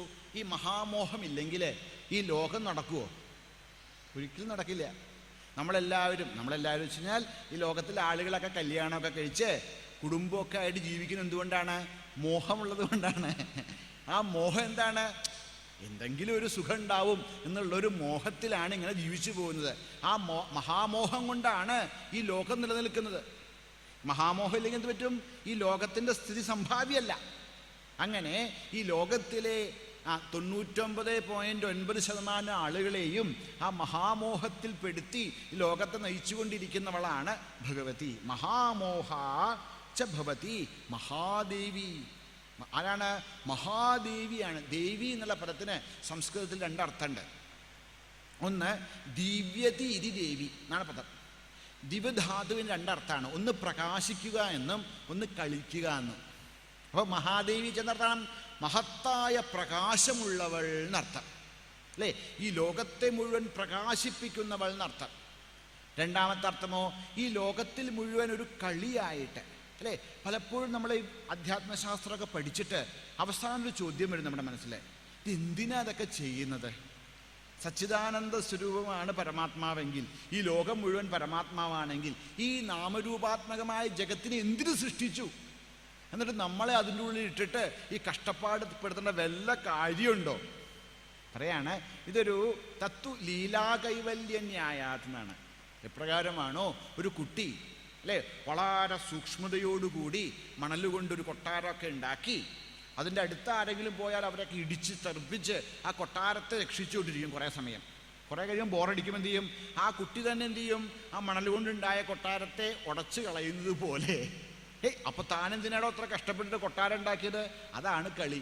അതുമാതിരി മഹാമായയുടെ ഒരു കളിയാണ് ഈ പ്രപഞ്ചം എന്നാണ്. അതാണ് മഹാദേവി, അല്ലേ? ഖേലതി ബ്രഹ്മാണ്ടേ. ഒരു വളരെ സദാശിവ ബ്രഹ്മേന്ദ്ര സ്വാമിജിയുടെ വളരെ പ്രശസ്തമായിട്ടുള്ളൊരു ഒരു ഗീതമുണ്ട്. എന്താണ്? ഖേലതി ബ്രഹ്മാണ്ടേ ഭഗവൻ ഖേലതി ബ്രഹ്മാണ്ടേ. ഈ ബ്രഹ്മാണ്ടത്തിൽ ഭഗവാൻ കളിച്ചുകൊണ്ടിരിക്കുകയാണ്. അങ്ങനെ ഒരു കളിയാണ് ഈ കാണുന്ന പ്രപഞ്ചം. എപ്പോഴാണോ നമുക്ക് ഈ അറിവുണ്ടാകുന്നത്, എന്താ ഈ കാണാകുന്ന നാമരൂപാത്മകമായ പ്രപഞ്ചം മുഴുവൻ ഒരു കളിയാണെന്നുള്ളൊരു ഭാവം നമ്മുടെ മനസ്സിലുണ്ടാവുമ്പോൾ നമുക്കെന്ത് പറ്റും? നമുക്കും അതിനോടൊപ്പം കളിക്കാൻ പറ്റും, അല്ലേ? സുഖദുഃഖങ്ങൾ ഉണ്ടായിക്കൊണ്ടിരിക്കുമ്പോൾ അതൊരു കളിയാണെന്ന് അറിയുന്നതോടുകൂടി പിന്നെ ഇനി അയാളെ ബന്ധിക്കാനൊന്നും പറ്റില്ല. ആ കളി, ആ മഹാമായയാണ്, മഹാദേവിയാണ് ഭഗവതി. മഹാദേവി, അല്ലേ? അങ്ങനെയുള്ള മഹാദേവി മഹാസുരി, അസുരിയാണ്. ചിലോ ഒരർത്ഥം മഹാസുരി, ചില മഹേശ്വരിയാണ്, എല്ലാത്തിൻ്റെ ഈശ്വരിയാണ്. അതേമാതിരി ആസുരിക ഭാവങ്ങളോടുകൂടി ഇരിക്കുന്നതും ഭഗവത് തന്നെയാണ്. പ്രകൃതിസ്ത്വം ച സർവസ്യ ഗുണത്രയ വിഭാവിനി. സ്ഥൂല ഗുണങ്ങളോടുകൂടി. എന്തൊക്കെയാണ് ഗുണങ്ങൾ?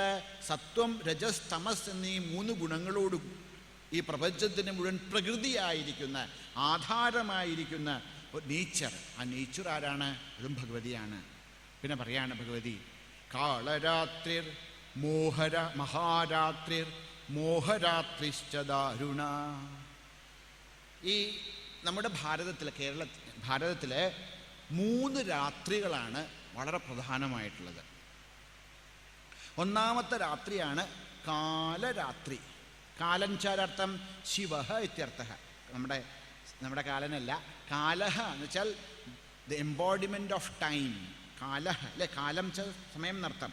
കാലൻ എന്ന് വെച്ച് കഴിഞ്ഞാൽ യമൻ എന്നർത്ഥം വേറൊരു അർത്ഥത്തിൽ. പക്ഷെ സത്യത്തിൽ മഹാകാലൻ എന്ന് പറഞ്ഞാൽ ആരാണ്? ശിവനാണ്. ഉജ്ജയിനിയിലെ ഭഗവാന്റെ പേരെന്താണ്? മഹാകാലൻ എന്നാണ് പേര്. അപ്പോൾ ഒന്നാമത്തെ രാത്രിയാണ് കാലരാത്രി എന്ന് വെച്ചാലോ ദ നൈറ്റ് ഓഫ് ശിവ. എന്താണ്? അതാണ് ശിവരാത്രി. അപ്പോൾ 3 രാത്രികളായിട്ട് ഭഗവതി ഇവിടെ പ്രത്യക്ഷപ്പെടുന്നുണ്ടെന്നാണ്. ഒന്നാമത്തെന്താണ്? കാലരാത്രി. കാലരാത്രി ആരാണ്? ശിവരാത്രിയാണ്. എന്താണെന്ന് അതിൻ്റെ തത്വം പിന്നെ കാണാം. ഭഗവതിയാണ് കാലരാത്രി. ഇനി രണ്ടാമതൊരു രാത്രിയുണ്ട്. അതെന്താണ്? മഹാരാത്രി.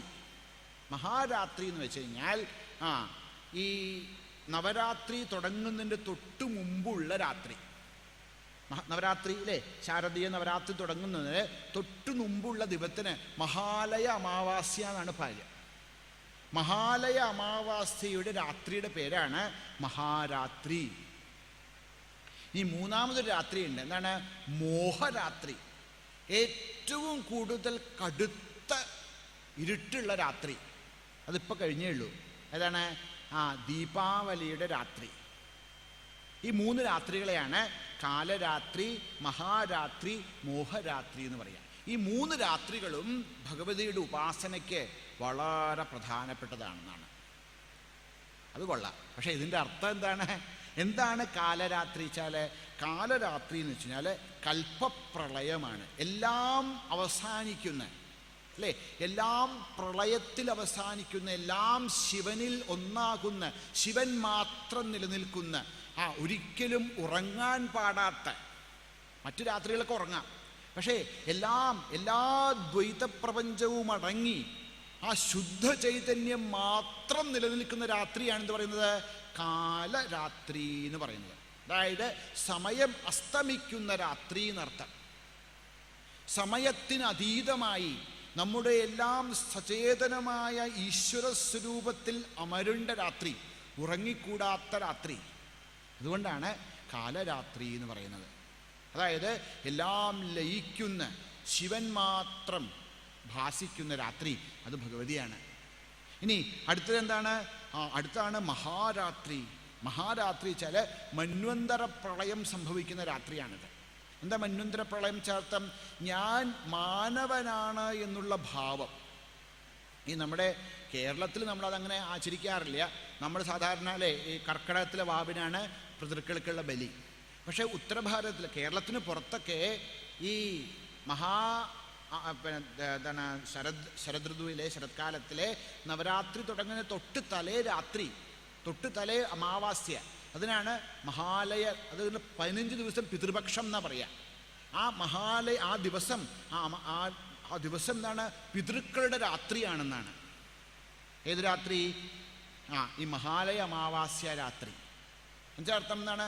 എല്ലാ പിതൃസ്വരൂപങ്ങളും, അല്ലേ, എല്ലാ വിധത്തിലുള്ള എന്താ പറയുക, നാമരൂപാത്മകമായ ജഗത്തിൻ്റെ ആവിർഭാവം, അല്ലെങ്കിലോ ആ നാമരൂപാത്മകമായ ജഗത്ത് ലയിക്കുന്നത് കാലരാത്രിയിലാണെങ്കിൽ ആ ജഗത്ത് മുഴുവൻ വീണ്ടും പ്രത്യക്ഷപ്പെടുന്നതാണ് ഏത് രാത്രി? മഹാരാത്രി. അപ്പോൾ സ്ഥിതിയും ലയവും. ഇനി മൂന്നാമത്തേതാണ് മോഹരാത്രിയാണ്. മോഹരാത്രി എന്ന് വെച്ച് കഴിഞ്ഞാൽ ബ്രഹ്മപ്രളയമാണ്. ബ്രഹ്മപ്രളയം വെച്ചാൽ ബ്രഹ്മാവും ലയിക്കുന്ന ദിവസം എന്നർത്ഥം. എന്നുവെച്ചെന്നർത്ഥം എല്ലാവിധത്തിലുള്ള ഭാവനകളും നാമരൂപങ്ങളും അടങ്ങുന്ന, യാതൊരു വിധത്തിലുള്ള ഭാവങ്ങളുമില്ലാത്ത കറുത്ത രാത്രി. ആ രാത്രി നമ്മൾ എന്ത് ചെയ്യണം? വിളക്ക് കൊളുത്തണം. എന്തിനാ വിളക്ക് കൊളുത്തുന്നത്? ഈ മഹാന്ധകാരം, ശൂന്യതയെന്ന് തോന്നിക്കാവുന്നതായ അന്ധകാരത്തിൽ നമ്മൾ എന്ത് ചെയ്യണം? ജ്ഞാനമാകുന്ന പ്രകാശം കൊളുത്തി വെക്കണം. അതിനു വേണ്ടിയിട്ടാണ് ആ ദീപാവലി നമ്മൾ ചെയ്യുന്നത്. ഒരു വർഷത്തിലെ ഏറ്റവും കറുത്ത രാത്രിയാണ് ആ ദീപാവലി ദിവസത്തെ രാത്രി. അന്ന് എന്ത് ചെയ്യണം? നിറയെ ദീപങ്ങൾ കൊളുത്തി, അങ്ങനെ ലോകമെല്ലാം അടങ്ങുന്ന ശൂന്യതയിലേക്ക് ലോകം പോകുമ്പോൾ ആ ശൂന്യതയ്ക്ക് പരയായിരിക്കുന്ന ജ്ഞാനദീപത്തെ കൊളുത്തി ആ ജ്ഞാനദീപത്തെ ഉള്ളിലേറ്റിൻ്റെ രാത്രിയാണ്, ജ്ഞാനരാത്രിയാണ് മൂന്നാമത് രാത്രിയായിരിക്കുന്ന മഹാമോഹരാത്രി. അങ്ങനെ കാളരാത്രിയായി, മഹാരാത്രിയായി, മോഹരാത്രിയായിരിക്കുന്ന ഭഗവതി, അവിടത്തേക്ക് നമസ്കാരം. ത്വം ശ്രീ, അവിടുന്ന് ഐശ്വര്യസ്വരൂപിണിയാണ്. ശ്രീ എന്ന് വെച്ച് കഴിഞ്ഞാൽ മഹാലക്ഷ്മിയായി എല്ലാവർക്കും ഐശ്വര്യം തുടങ്ങുന്നവളാണ്. ത്വം ഈശ്വരി, എല്ലാത്തിനെയും നിയന്ത്രിക്കുന്നവളാണ്. ഈശ്വരൻ എന്നർത്ഥം എല്ലാത്തിനെയും തൻ്റെ കൈപ്പിടിയിൽ ഒതുക്കുന്നവനാണ്.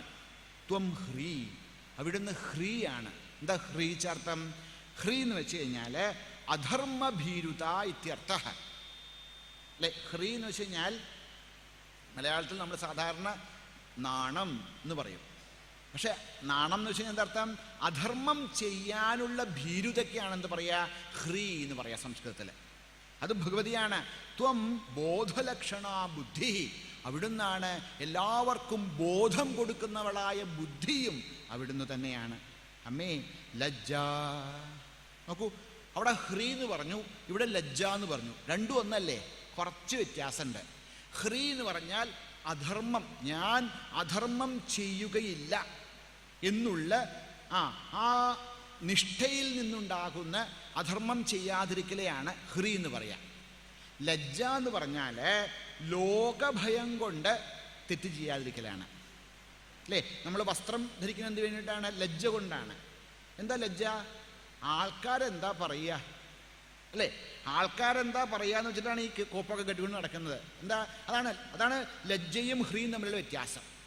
ഹ്രീ എന്ന് പറയുന്നത് സ്വാഭാവികമായിരിക്കുമ്പോൾ ലജ്ജ എന്ന് പറയുന്നത് ലോകത്തെ ബന്ധപ്പെടുത്തിക്കൊണ്ടാണ്.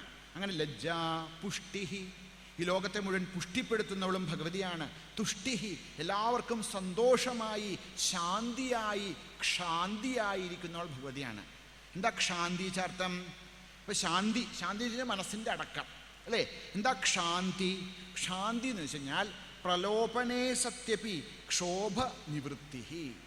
ഈ ലോകത്ത് പ്രലോഭനങ്ങൾ ഉണ്ടായാലും മനസ്സിനെ തൻ്റെ പിടിയിൽ നിന്ന് വിടാതിരിക്കുക, ക്ഷമ, അല്ലേ? ആ ക്ഷമയാണ് ഭഗവതി. ക്ഷാന്തി വെച്ചാൽ ക്ഷമ.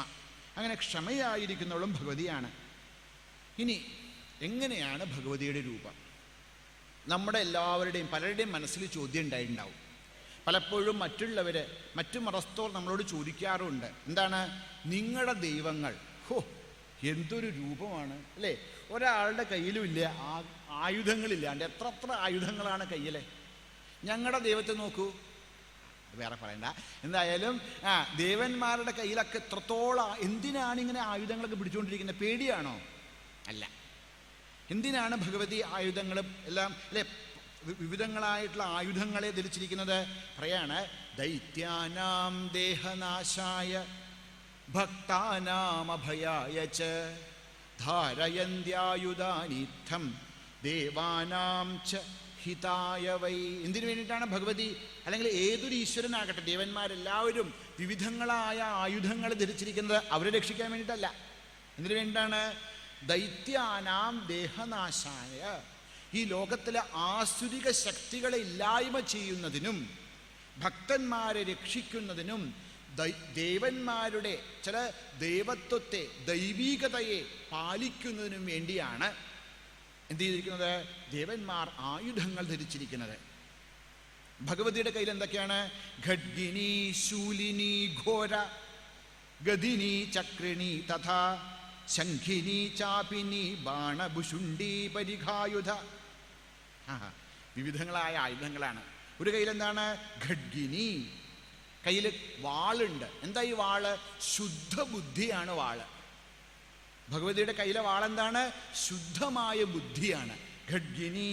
ശൂലിനി, ശൂലം ചെഞ്ഞ ഇൻസൈറ്റ് ആണ്, ഒരു കാര്യത്തിൻ്റെ മർമ്മം ഗ്രഹിക്കുവാനുള്ള കഴിവ്, അതാണ് ശൂലം. എപ്രകാരമാണോ ശൂലം ഒന്നിനെ പിളർന്ന് ഉള്ളിലേക്ക് പോകുന്നത്, അതുപോലെ ഒരു സന്ദർഭം ഉണ്ടാകുമ്പോൾ ആ സന്ദർഭത്തിൻ്റെ ഉള്ളുകളികൾ അറിയാനുള്ള കഴിവ്, ഇൻസൈറ്റ് എന്ന് ഇംഗ്ലീഷിൽ പറയുന്നത്, അതാണ് ഭഗവതിയുടെ ശൂലം.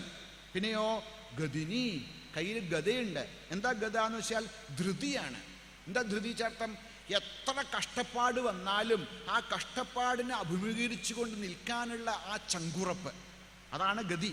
ചക്രിണി, പിന്നെ ചക്രമുണ്ട് ഭഗവാന്റെ കയ്യിൽ, അല്ലെ, ഭഗവതിയുടെ കയ്യിൽ. എന്താ ചക്രം? ധർമ്മബുദ്ധിയാണ്. എന്താണ് ധർമ്മമെന്നറിഞ്ഞ് ആ ധർമ്മത്തിൽ നിലനിൽക്കാനുള്ള ബുദ്ധിയാണ് ഭഗവതിയുടെ ചക്രം. പിന്നെയോ ശംഖിനി. എന്താ ശംഖം? പ്രണവധ്വനിയാണ്. ശംഖം എല്ലാ സംശയങ്ങളെയും ദൂരീകരിച്ച് പ്രണവധ്വനിയായി നമ്മിലെല്ലാം നിലനിൽക്കുന്ന ശക്തി, അതിനെയാണ് ശംഖം ഭഗവതിയുടെ. ചാപിനി, ശുദ്ധമായ ചിത്തമാണ് ഭഗവതിയുടെ ചാപം. ചാപം എന്ന് വെച്ച് കഴിഞ്ഞാൽ വില്ല്. പിന്നെ ബാണങ്ങൾ. എന്താ ബാണങ്ങൾ? നല്ല ചിന്തകളാണ് ബാണങ്ങൾ, അല്ലേ? അതാണ് നമ്മുടെ പ്രാർത്ഥന. എന്താണ്? തന്മേ മന ശിവസങ്കല്പമസ്തു. ഭഗവാനെ, എൻ്റെ മനസ്സിൽ നല്ല ചിന്തകൾ നിറയ്ക്കണേ. ആ നല്ല ചിന്തകളാണ് എന്ത്? സാക്ഷാൽ ഭഗവതിയുടെ ആയുധ ബാണങ്ങൾ. ബാണ ഭുഷുണ്ടി. ഭുഷുണ്ടി എന്ന് വെച്ച് കഴിഞ്ഞാൽ മുള്ളുവടി. ഒരു കയ്യിലെന്താണ്? മുള്ളുകൊണ്ടുണ്ടാക്കിയ ഒരു ഗത, മുള്ളുകളുള്ള ഒരു ഗത, അതിനാണ് ഭുഷുണ്ടി എന്ന് പറയുക. അതെന്താണ്? അത് വിൽ പവറാണ്. അല്ലേ? എന്തു വന്നാലും താൻ ഇറങ്ങിത്തിരിച്ച കാര്യത്തെ അതിനെ വിജയപ്രദമാക്കി തീർക്കാനുള്ള വിൽ പവറാണ് ഭുശുണ്ഡി. പിന്നെയോ പരിഘായുധ. പരിഘം എന്ന് വെച്ച് കഴിഞ്ഞാൽ ഷീൽഡ്, എന്താ പറയുക, പരിചയാണ്. പരിഘം എന്ന് വെച്ചാൽ പരിച, വാളും പരിചയും. എന്താ പരിച? സ്നേഹമാണ് പരിച എന്നാണ്. ഭഗവതിയുടെ പരിചയം എന്താണ്? സ്നേഹമാണ്. ഈ ലോകത്തോട് മുഴുവനുള്ള സ്നേഹം. അങ്ങനെയുള്ള വിവിധങ്ങളായ ആയുധങ്ങൾ ധരിച്ചുകൊണ്ട് ഈ ലോകത്തെ എല്ലാവരെയും അനുഗ്രഹിച്ചുകൊണ്ടിരിക്കുന്ന അമ്മേ, അവിടത്തേക്ക് നമസ്കാരം. സൗമ്യ, വളരെ സൗമ്യസ്വരൂപിണിയായി, സൗമ്യതരാശേഷ സൗമ്യേഭ്യസ്തുതി സന്തുരി. മനോഹരമായിട്ടൊരു ഫ്രേസാണ്. ഈ ലോകത്തെ ഏറ്റവും സുന്ദരമായത് എന്താണ്? ഇപ്പം നമുക്കറിയില്ല. എന്താണ്? നമ്മളിങ്ങനെ കൊട്ടാരങ്ങളിൽ വസിക്കുകയും അല്ലേ, ലോകത്തെല്ലായിടത്തും ആവശ്യമുള്ളിടത്തോ ആവശ്യമില്ലാത്തടത്തൊക്കെ ലൈറ്റൊക്കെ ഇട്ട് നമ്മളെന്ത് ചെയ്തു? രാത്രിയുടെ സൗന്ദര്യം ഇല്ലാണ്ടാക്കി.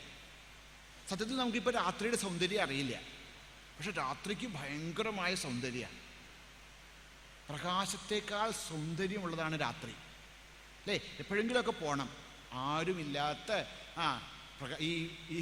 ഈ പ്രകാശങ്ങളൊന്നുമില്ലാത്ത, മനുഷ്യൻ സൃഷ്ടിച്ച മായാപ്രകാശങ്ങളൊന്നും ഇല്ലാത്ത എവിടെയെങ്കിലും പോയി ഒന്ന് ആകാശത്ത് നോക്കണം. എന്താ ഭംഗി, അല്ലേ? എന്താണ് ഈ രാത്രിക്ക് പ്രകാശം കൊടുക്കുന്നത്? എന്താണ്? ആ നക്ഷത്രങ്ങളും ചന്ദ്രനും. ആ ചന്ദ്രൻ്റെ സൗന്ദര്യത്തെക്കാൾ സൗന്ദര്യത്തോട് കൂടിയവൻ. സൗമ്യ സൗമ്യതര അശേഷ സൗമ്യേഭ്യ തു അതിസൗന്ദരി. ഈ ലോകത്ത് സൗമ്യമായി, സുന്ദരമായി. സൗമ്യം എന്നുള്ള പദം വരുന്നത് സോമഹ എന്നുള്ള പദത്തിൽ നിന്നാണ്. സോമൻ ചന്ദ്രൻ, അല്ലേ? സോമൻ്റേത് എന്നർത്ഥത്തിലാണ് സൗമ്യം. സോമസ്യ ഇതം സൗമ്യം. എപ്രകാരമാണോ ചന്ദ്രൻ്റെ പൂർണ്ണമായ തിങ്കൾ, അല്ലേ, പരിപൂർണനായ ചന്ദ്രൻ ഉദിച്ചു നിൽക്കുമ്പോഴുള്ള ഭംഗി, ഈ ലോകത്തിലെ സൃഷ്ടിയിൽ ഏറ്റവും ഭംഗിയുള്ളതാണ് പൂർണ്ണചന്ദ്രൻ. ആ പൂർണ്ണചന്ദ്രനെ വെല്ലുന്ന ഭംഗിയോട് കൂടിയവൾ. അല്ലെങ്കിൽ ആ പൂർണ്ണചന്ദ്രന് എന്ത് കൊടുക്കുന്നത്? ആ പൂർണ്ണചന്ദ്രത്വം, ആ സൗന്ദര്യം കൊടുക്കുന്നവൾ. അങ്ങനെ ഇരിക്കുന്ന ഭഗവതി നമസ്കാരം. പരാപരാണാം പരമ. കാര്യത്തിൻ്റെയും കാരണത്തിൻ്റെയും, ഈ ലോകത്തിലെ കാര്യകാരണങ്ങൾക്കതീതമായി എല്ലാത്തിനും അവലംബമായിരിക്കുന്ന ഭഗവതി ത്വമേവ പരമേശ്വരി. യച്ഛ കിഞ്ചിത് കുചിത് വസ്തു സദസദ്വാഖിലാത്മികേ തസ്യ സർവസ്യാ ശക്തി സാ ത്വം കിം സ്തൂയസേ തദാ. ഭഗവതി, ഈ ലോകത്ത് എന്തൊക്കെയുണ്ടോ, ഉണ്ട് എന്ന് പറയുന്നുണ്ടെങ്കിൽ ആ ഉണ്മ ഭഗവതിയാണ്, അല്ലേ? ഈ പാത്രം ഉണ്ട്, ഈ വാച്ചുണ്ട്, ഇതുണ്ട്. ആ ഉണ്ട് എന്ന് പറഞ്ഞാൽ ഉണ്മയില്ലേ? ആ ഉണ്മയാണ് ഭഗവതി. ഈ നാമരൂപങ്ങൾ മാറിക്കൊണ്ടേയിരിക്കും, പക്ഷെ ഇതെല്ലാം ഉണ്മയായിരിക്കും. ഇത് കുറേ നേരം ചളുക്കി കഴിഞ്ഞു കഴിഞ്ഞാൽ ഇരുമ്പുണ്ട് പറയും, സ്റ്റീലുണ്ട് പറയും, പക്ഷെ ഉണ്ട് എന്നത് മാറില്ല. അങ്ങനെ ഉണ്മയായിരിക്കുന്ന ഭഗവതി. യച്ഛ കിഞ്ചിത് കുചിത് വസ്തു. ഈ ലോകത്ത് എന്തെല്ലാം ഉണ്ടായിട്ടുണ്ടോ, ഉണ്ടായിരിക്കുന്നുവോ, അതിൻ്റെ മുഴുവൻ ഉണ്മയായി ഇരിക്കുന്ന ഭഗവതി. സദ്, സത്തായും അസത്തായും, ചരമായും അചരമായും, ജീവനായും ജഡമായും എല്ലാം ഇരിക്കുന്ന ഭഗവതി, അവിടത്തേക്ക് നമസ്കാരം. അവിടുത്തെ ഞാൻ എങ്ങനെ സ്തുതിക്കേണ്ടു, അല്ലേ? എല്ലാ വാക്കുകൾക്കും അതീതയായിരിക്കുന്ന ഭഗവതി. തയാ ത്വയാ ജഗത് സൃഷ്ട ജഗത് പാത്യത്തിയോ ജഗത്. ഭഗവതി, അവിടുന്നാണ് ഈ ലോകത്തെ സൃഷ്ടിച്ച് സംഹരിച്ചുകൊണ്ടിരിക്കുന്നത്. അങ്ങനെ അവിടുന്ന് സൃഷ്ടിച്ച് സംഹരിച്ചുകൊണ്ടിരിക്കുന്ന ഈ പ്രപഞ്ചത്തെ ഞാൻ സൃഷ്ടിച്ചു എന്നൊരു ബോധം, എന്നൊരു അഹങ്കാരം എനിക്കുണ്ടാകാറുണ്ട്. പക്ഷെ സത്യത്തിൽ അവിടുന്ന് തന്നെയാണ് എന്നിലൂടെ സൃഷ്ടിക്കുന്നത്. അവിടുന്ന് തന്നെയാണ് മഹാവിഷ്ണുവിലൂടെ ഈ ലോകത്തെ രക്ഷിച്ചുകൊണ്ടിരിക്കുന്നത്. അങ്ങനെ ഈ ലോകത്തെ മുഴുവൻ രക്ഷിക്കുന്നതിന് കാരണനായിരിക്കുന്ന, പ്രതിബദ്ധനായിരിക്കുന്ന മഹാവിഷ്ണു ഇതാ അങ്ങനെ സാക്ഷാൽ അനന്തനിൽ പള്ളികൊള്ളുകയാണ്. അവിടുന്ന് ഉണരുന്നില്ല. അതുകൊണ്ട് ഭഗവതി നോക്കൂ, ഞാനിതാ വല്ലാത്തൊരു വിഷമത്തിൽ വന്ന് പെട്ടിരിക്കുന്നു. എന്നെ രക്ഷിക്കേണ്ടവനായ മഹാവിഷ്ണു എന്ത് ചെയ്യുന്നില്ല? പ്രബോധം ച ജഗത് സ്വാമി. അദ്ദേഹത്തെ ഉണർത്താൻ എനിക്ക് സാധിക്കുന്നില്ല. അമ്മേ എന്ത് ചെയ്യൂ? അവിടുന്ന് തന്നെ ഈ ഭഗവാന്റെ മുഖത്തു നിന്നും കയ്യിൽ നിന്നും മനസ്സിൽ നിന്നും മാറി ഈ നിദ്രയെ പിൻവലിച്ച് ഈ ഭഗവാനെ മഹാവിഷ്ണുവിനെ ഉണർത്തിയാലും. പ്രബോധം ച ജഗത് സ്വാമി നീയതാമച്യുതോ ലഘു ബോധശ്ചക്രിയതാമസ്യ ഹന്തുമേതൗ മഹാസുരൗ. ഈ എന്നെ ആക്രമിക്കുന്നവരായ ഈ മധുവിനെയും കൈഠവിനെയും നശിപ്പിച്ച് നശിപ്പിക്കുന്നതിന് വേണ്ടി മഹാവിഷ്ണുവിനെ അവിടുത്തെ മഹാനിദ്രയിൽ നിന്നും ഉണർത്തിയാലും എന്ന് ബ്രഹ്മാവ് ഭഗവതിയോട് അപേക്ഷിച്ചു. അപ്പോൾ വളരെ ആരാണ് ഭഗവതി, അല്ലേ? ഭഗവതിയുടെ സ്വരൂപം എന്താണ് എന്ന് ഈ ബ്രഹ്മസ്തുതി കൊണ്ട് അത് വ്യക്തമാക്കി. ശേഷം ബ്രഹ്മാവ് ഭഗവതിയോട് പ്രാർത്ഥിക്കുകയാണ്. എന്താണ്? ഈ ലോകത്തെ മുഴുവൻ രക്ഷിക്കുന്നതിന് കാരണമായിരിക്കുന്ന, ഈ ലോകത്തെ മുഴുവൻ രക്ഷിക്കുന്നതിനായ സാക്ഷാൽ ജനാർദ്ദനനെ, സാക്ഷാൽ ശ്രീ മഹാവിഷ്ണുവിനെ അവിടുത്തെ മോഹനിദ്രയിൽ നിന്നും യോഗനിദ്രയിൽ നിന്നും ഉണർത്തിയാലും എന്ന് പറഞ്ഞു. ഏവം സ്തുതാ തഥാ ദേവി താമസീ തത്ര വേധസ. അല്ലേ? എന്താ താമസിയായിരിക്കുന്ന ശക്തി? എന്താ യാച്ഛാദിതാലോകോയം പശ്യന്നപിന പശ്യതി. അല്ലേ? ഈ ലോകത്ത് നമ്മളെല്ലാവരിലും എന്തുണ്ട്? ഈ താമസികമായ ശക്തിയുണ്ട്. ഈ താമസികമായ ശക്തി ഉള്ളത് കൊണ്ടാണ് നമ്മളൊക്കെ ഉറങ്ങുന്നത്. അല്ലേ? തമസ്സില്ലെങ്കിൽ നമുക്ക് ഉറങ്ങാൻ പറ്റില്ല. ഗീതയിൽ നമ്മൾ പഠിച്ചിട്ടുണ്ടാവും, അല്ലേ? നിദ്രാ ആലസ്യ പ്രമാദോത്ഥം. നിദ്രയും ആലസ്യവും പ്രമാദവും തമസ്സുകൊണ്ടാണ്. അപ്പോൾ തമസ്സും വേണം, എങ്കിലും നമുക്ക് ജീവിക്കാൻ പറ്റില്ല, ഉറങ്ങാൻ പറ്റില്ല. അപ്പോൾ തമസ്സായിട്ട് ഈ ലോകത്തെ മുഴുവൻ ഉറക്കുന്നവളാണ് ഭഗവതി. തമസ്സായി ഉറക്കുക എന്ന് വെച്ച് കഴിഞ്ഞാൽ രാത്രി ഉറങ്ങുന്ന കാര്യം മാത്രമല്ല, പിന്നെയോ നമ്മൾ ആരാണെന്നറിയാതെ മോഹമാക്കുന്ന നിദ്രയിൽപ്പെട്ട് ഉറങ്ങിക്കൊണ്ടിരിക്കുന്നത് എന്തുകൊണ്ടാണ്? ഈ താമസിക ശക്തിയുടെ ഫലമായിട്ടാണ്. അങ്ങനെ താമസിയായി ഈ ലോകത്തെ മുഴുവൻ ആച്ഛാദനം ചെയ്യുന്നതായിട്ടുള്ള ഭഗവതി എന്ത് ചെയ്തു? വിഷ്ണോഹ പ്രബോധനാർത്ഥായ, വിഷ്ണുവിനെ ഉണർത്താൻ വേണ്ടി നേത്രാസ്യ നാസികാ ബാഹുഹൃദയേഭ്യ, ഭഗവാന്റെ കണ്ണുകളിൽ നിന്നും ശരീരത്തിൽ നിന്നും മനസ്സിൽ നിന്നും വേർപെട്ട് എന്ത് ചെയ്തു? മഹാകാളികാസ്വരൂപിണിയായിട്ട് ബ്രഹ്മാവിനെ അനുഗ്രഹിച്ചു. എപ്പോഴാണോ അങ്ങനെ ആ നിദ്ര വിട്ടത്, ഉടനെ ഭഗവാൻ എഴുന്നേറ്റു. ഉദസ്തൗത ജഗന്നാഥ, ഉടനെ ഭഗവാൻ ജനാർദ്ദനൻ അവിടുന്ന് എഴുന്നേറ്റു. അപ്പോൾ കണ്ടെന്താ കണ്ടത്? ആ മഹാസമുദ്രം കണ്ടു. അല്ലേ? ആ മഹാസമുദ്രത്തിന് നടുക്ക് ബ്രഹ്മാവിത കൂപ്പുകൈകളോടെ നിൽക്കുന്നു. ബ്രഹ്മാവിനെ പിടിച്ചു തിന്നാനായിട്ട് 2 അസുരന്മാര് അതാ വരുന്നു എന്ന് കണ്ടു. ഉടനെ അദ്ദേഹം തൻ്റെ ഗദയെടുത്ത് ഇവരുമായി യുദ്ധം തുടങ്ങി. മഹായുദ്ധം. സമുത്ഥായ തദസ്താഭ്യാം യുയുധേ ഭഗവാൻ ഹരി. മഹത്തായ യുദ്ധം. മഹാവിഷ്ണു ഈ മധുകൈടവന്മാരോട് യുദ്ധം ചെയ്യാൻ തുടങ്ങി. 5 വർഷസഹസ്രാണി ബാഹുപ്രഹരണേ വിഭുഹു. അവസാനം ഗതയൊക്കെ പോയി, പിന്നെ കൈകൊണ്ടായി യുദ്ധം. എത്ര കാലം? 5 വർഷസഹസ്രാണി എന്നുവെച്ചാലോ 5000 വർഷം യുദ്ധം ചെയ്തു ഭഗവാൻ. അതെങ്ങനെയാണെന്നറിയോ? ഒരു വർഷം, ഒരു 1000 വർഷം മധു യുദ്ധം ചെയ്യും, പിന്നെയോ മധു വിശ്രമിക്കും, പിന്നെ കൈടഭൻ യുദ്ധം ചെയ്യും, പിന്നെ കൈടഭൻ വിശ്രമിക്കുമ്പോൾ മധു യുദ്ധം ചെയ്യും. അങ്ങനെ അവർ വിശ്രമിച്ചുകൊണ്ടിരുന്നു.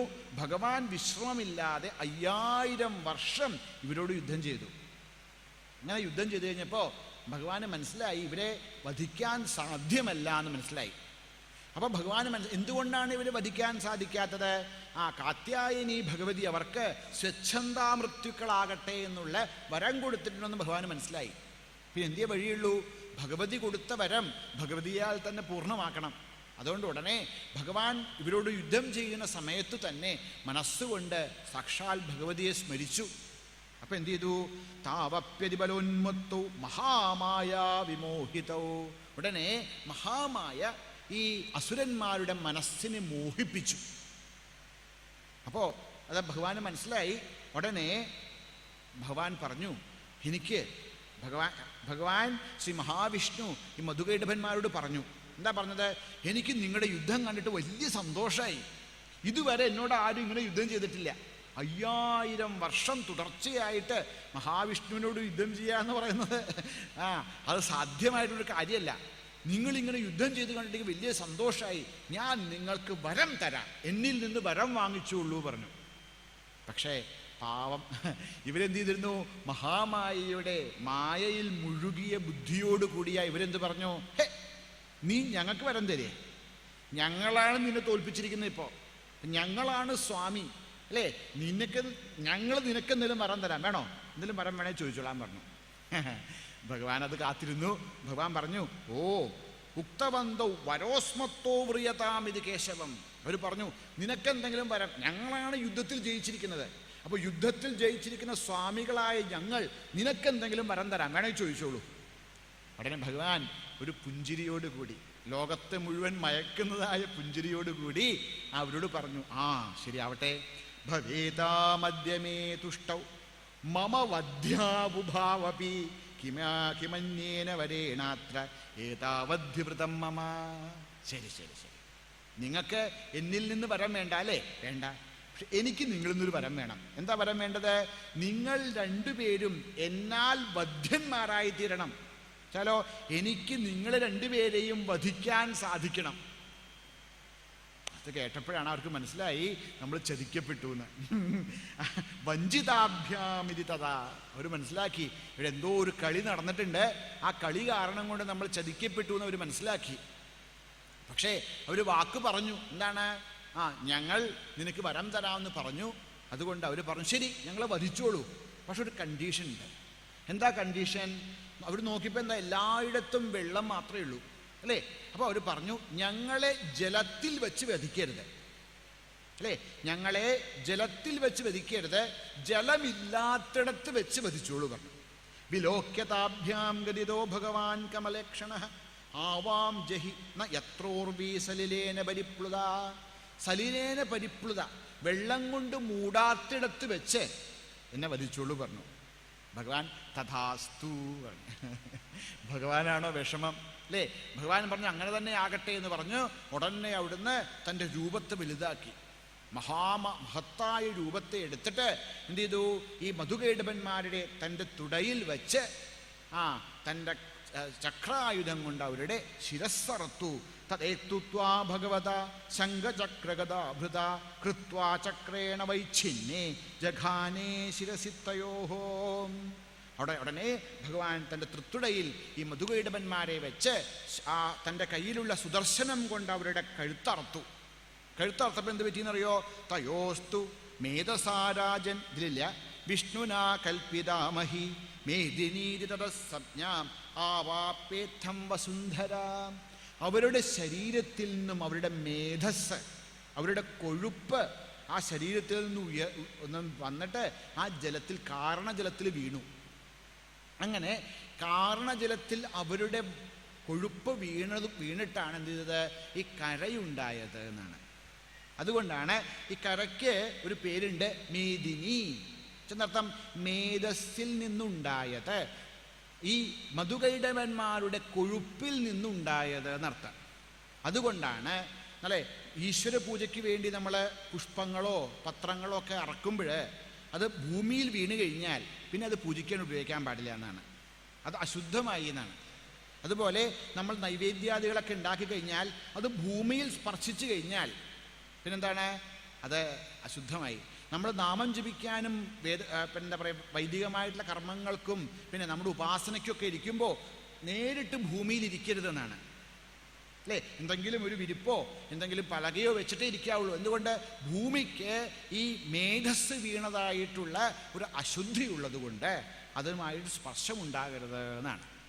അങ്ങനെ ആ മേദിനി എന്ന് പറയുന്നതായിട്ടുള്ള ഈ ഭൂമി എന്ന് പറഞ്ഞാൽ കര. സംസ്കൃതത്തിൽ ഭൂമി എന്നുള്ള പദത്തിനർത്ഥം കര എന്നല്ലാട്ടോ അർത്ഥം. ഭൂമി എന്നുള്ളത് പഞ്ചഭൂതങ്ങളിൽ ഒന്നാണ്. ആ ഭൂമിയെക്കുറിച്ചല്ല പറയുന്നത്, ഈ കര അല്ലേ നമ്മൾ പറയില്ലേ, കര, കടലും കരയും. ആ കര ഉണ്ടായി എന്നാണ് പറയാണ്. ഏവമേവാതമുത്പന്ന ബ്രഹ്മണ സംസ്തുത സ്വയം പ്രഭാവമസ്യാ ദേവ്യാസ്തു ഭൂയുശൃണവദാമീതേ. അങ്ങനെയാണ് ആദ്യമായിട്ട് ഈ കൽപ്പത്തിൽ ഭഗവതി ആവിഷ്കൃതയായത്. എങ്ങനെയാണ് ആവിഷ്കൃതയായത്? ഈ കാണാകുന്ന പ്രപഞ്ചം, നാമരൂപാത്മകമായ പ്രപഞ്ചത്തെ സൃഷ്ടിക്കുന്നതിന് മുമ്പ് തന്നെ ശ്രീ ഭഗവതി എന്ത് ചെയ്തു? താമസികയായിരിക്കുന്ന ഭഗവതി ഭഗവാൻ മഹാവിഷ്ണുവിൽ നിന്നും തമസ്സിനെ മാറ്റി മധുകൈടഭന്മാരെ മോഹിപ്പിച്ച് അവരുടെ വധത്തിനും ഈ ലോകത്തിൻ്റെ കല്യാണത്തിനും കാരണയായി. അങ്ങനെ ഇരിക്കുന്ന ശ്രീ മഹാകാളി സ്വരൂപിണിയായിരിക്കുന്ന ഭഗവതിക്ക് നമസ്കാരം എന്ന് പറഞ്ഞിട്ട് ഒന്നാമത്തെ അധ്യായവും ഒന്നാമത്തെ ചരിതവും അവസാനിക്കുകയാണ്. അങ്ങനെ ഒരു ചരിതം തീർന്നു. നല്ല കഥ അല്ലേ? നല്ല കഥ, കുട്ടികൾക്കൊക്കെ പറഞ്ഞു കൊടുക്കാൻ നല്ല കഥയാണ്. പക്ഷേ നമ്മളിപ്പോൾ കൊച്ചുകുട്ടികളല്ല, കുറച്ചുകൂടി ആയി അല്ലേ? എന്താണ് ഇതിൻ്റെ തത്വം? കഥ നല്ല കഥയാണ്, ഇങ്ങനെ സംഭവിച്ചതുമാണ് കേട്ടോ. ഈ നമ്മൾ തത്വം പറയുമ്പോൾ അതിൻ്റെ അർത്ഥം ഇങ്ങനെയൊന്നും സംഭവിച്ചിട്ടില്ല എന്നല്ല. അതായത് ഭഗവാൻ മഹാവിഷ്ണു മധുകൈടവന്മാരെ കൊന്നിട്ടില്ലെന്നോ അവരിൽ നിന്നോ അങ്ങനെയൊന്നുമല്ല അർത്ഥം. പക്ഷേ പുരാണത്തിലെ ഒരു കഥ പറയുമ്പോൾ ആ കഥയിലൂടെ വേറെ ചില കാര്യങ്ങൾ കൂടെ നമ്മളെ ബോധിപ്പിക്കാൻ വേണ്ടിയിട്ടാണ് പുരാണം ഒരു കഥ പറയുന്നത്. എന്താണ് പുരാണം നമ്മളോട് പറയാൻ ആഗ്രഹിക്കുന്ന കഥ? നമ്മൾ നേരത്തെ കണ്ടു, ആരാണ് സുരഥൻ? സുരഥൻ എന്ന് പറഞ്ഞാൽ നമ്മൾ ഓരോരുത്തരുമാണ്. ഓരോ ജീവാത്മാവും ഓരോ രഥവുമായി ബന്ധപ്പെട്ടിരിക്കുന്ന, ഞാൻ ഒരു രഥത്തിലിരിക്കുന്നവനാണെന്ന് ചിന്തിക്കുന്ന ഓരോ ജീവനുമാണ് സുരഥൻ. ആ സുരഥൻ എന്ത് ചെയ്തു? ആ മനസ്സിൻ്റെ ഏകാഗ്രതയാകുന്ന ആ സ്വഭാവത്തോടു കൂടി, അതിനാണ് സമാധി എന്ന് പറയാം. അങ്ങനെ സുരഥനും സമാധിയും കൂടി ചേർന്നപ്പോൾ എന്ത് ചെയ്തു? അവരെ ഗുരുവിനെ സമീപിച്ചു, അല്ലേ? അതാണ് സുമേധസ്, ശരിയായ അറിവ്. ആ അറിവിനെ സമീപിച്ചിട്ട് തത്വത്തെക്കുറിച്ച് ചോദിച്ചു. അത് ഈ ഒന്നാമത്തെ ചരിതം ശ്രവണമാണ്. നമ്മുടെ വേദാന്തത്തിൽ പറയൂലേ, ശ്രവണം, മനനം, നിധിധ്യാസനം എന്ന് പറയുന്നതായിട്ടുള്ള ഒന്നാമത്തെ പടിയാണ് ശ്രവണം. അതാണ് ഇതിൽ ഒന്നാമത്തെ ചരിതം ശ്രവണസ്വരൂപിയാണ്. എന്താ ശ്രവണസ്വരൂപി അർത്ഥം? അഭാവനാനാശമാണ്. ശ്രവണം ചെന്നർത്ഥം ഇങ്ങനെ സംഭവിക്കില്ല, അല്ലെങ്കിൽ എന്താണ് തത്വമെന്നുള്ള അറിവില്ലായ്മയുടെ നാശത്തെയാണ് ശ്രവണം എന്ന് പറയാം. അങ്ങനെ ഒന്നാമത്തെ ശ്രവണമാണ്. എന്താ പറഞ്ഞത് ഇവിടെ? ഇവിടെ പറഞ്ഞു, ഒരിക്കൽ മഹാവിഷ്ണു കിടന്നുറങ്ങുമായിരുന്നു. അപ്പം അദ്ദേഹത്തിൻ്റെ ചെവിട്ടിൽ നിന്നും ചെപ്പിക്കാട്ടം ഒഴുകി കടലിൽ പതിച്ച് 2 അസുരന്മാരുണ്ടായി പറഞ്ഞു. നല്ല കഥ. എന്താണ് ഇതിൻ്റെ തത്വം? നമ്മുടെ ചെവി അശുദ്ധമാകും എപ്പോഴാണെന്നറിയോ? നല്ലത് കേൾക്കാതിരുന്നാൽ. ചെവി എന്തിനു വേണ്ടിയിട്ടാണ്? ഭദ്രം കർണേഭിഹി ശൃണുയാമ ദേവാഹ. എന്തിനു വേണ്ട ചെവി? നല്ലത് കേൾക്കാൻ വേണ്ടിയിട്ടാണ് ചെവി. ആ നല്ലത് കേൾക്കാൻ വേണ്ടിയിട്ടുള്ള ചെവിയെ ഉപയോഗിക്കാതിരുന്നാൽ കുറേ കാലം കഴിയുമ്പോൾ എന്ത് പറ്റും? ചെവി അശുദ്ധമാവും. കുറേ സമയം സത്സംഗമില്ലാതിരുന്നാൽ, നല്ലത് കേൾക്കാതിരുന്നാൽ ചെവി അശുദ്ധമാവും. ആ അശുദ്ധമായ ചെവിയിൽ നിന്ന് 2 അസുരന്മാരുണ്ടാകും. ആരാണത്? മധുവും കൈടഭനും. അല്ലേ? എന്താ മധു എന്ന് വെച്ചാൽ അർത്ഥം? മധു എന്ന് വെച്ച് കഴിഞ്ഞാൽ തേൻ എന്നർത്ഥം. തേൻ, മധു എന്ന് വെച്ചാൽ അർത്ഥം തേൻ. കൈടഭ എന്ന് വെച്ചാലോ ചവർപ്പ് എന്നർത്ഥം. മധു എന്ന് വെച്ച് കഴിഞ്ഞാൽ സ്വീറ്റ്നെസ്, അല്ലേ? മാധുര്യം. കൈടഭനോ അതിൻ്റെ ഓപ്പോസിറ്റായിട്ടുള്ള ചവർപ്പ്. അപ്പോൾ നമ്മൾ സത്സംഗം ചെയ്യാതിരുന്നാൽ കുറേ കഴിയുമ്പോൾ എന്ത് പറ്റും? നമ്മുടെ മനസ്സിൽ 2 അസുരന്മാരുണ്ടാവും. ആരാണ് ഉണ്ടാവുന്നത്? കയ്പും മധുരവും. മധുരം ഉണ്ടായിക്കോട്ടെ, കാരണം മധുരം കൂടിയിട്ടാണ് ഇപ്പം നമുക്ക് പലർക്കും വലിയ ബുദ്ധിമുട്ടായിരിക്കുന്നത്, അല്ലേ? അപ്പോൾ മധുവും കൈടഭനും ഉണ്ടാവും. എന്താ മധു കൈടഭൻ എന്ന് പറഞ്ഞു കഴിഞ്ഞാൽ അർത്ഥം വെച്ച് ഞാൻ പറയാണ്, മധു എന്ന് വെച്ചാൽ രാഗം, അല്ലേ? വസ്തുക്കളോടുള്ള അത്യധികമായ ആസക്തിയാണ് രാഗം. എൻ്റെ ജീവിതം സന്തോഷമാകണമെങ്കിൽ 1 2 3 4 5 6 ശംചമേ മയശ്ചമേ പ്രിയം ചമേനുകാമശ്ചമേ കഹാമശ്ചമേ, അല്ലേ?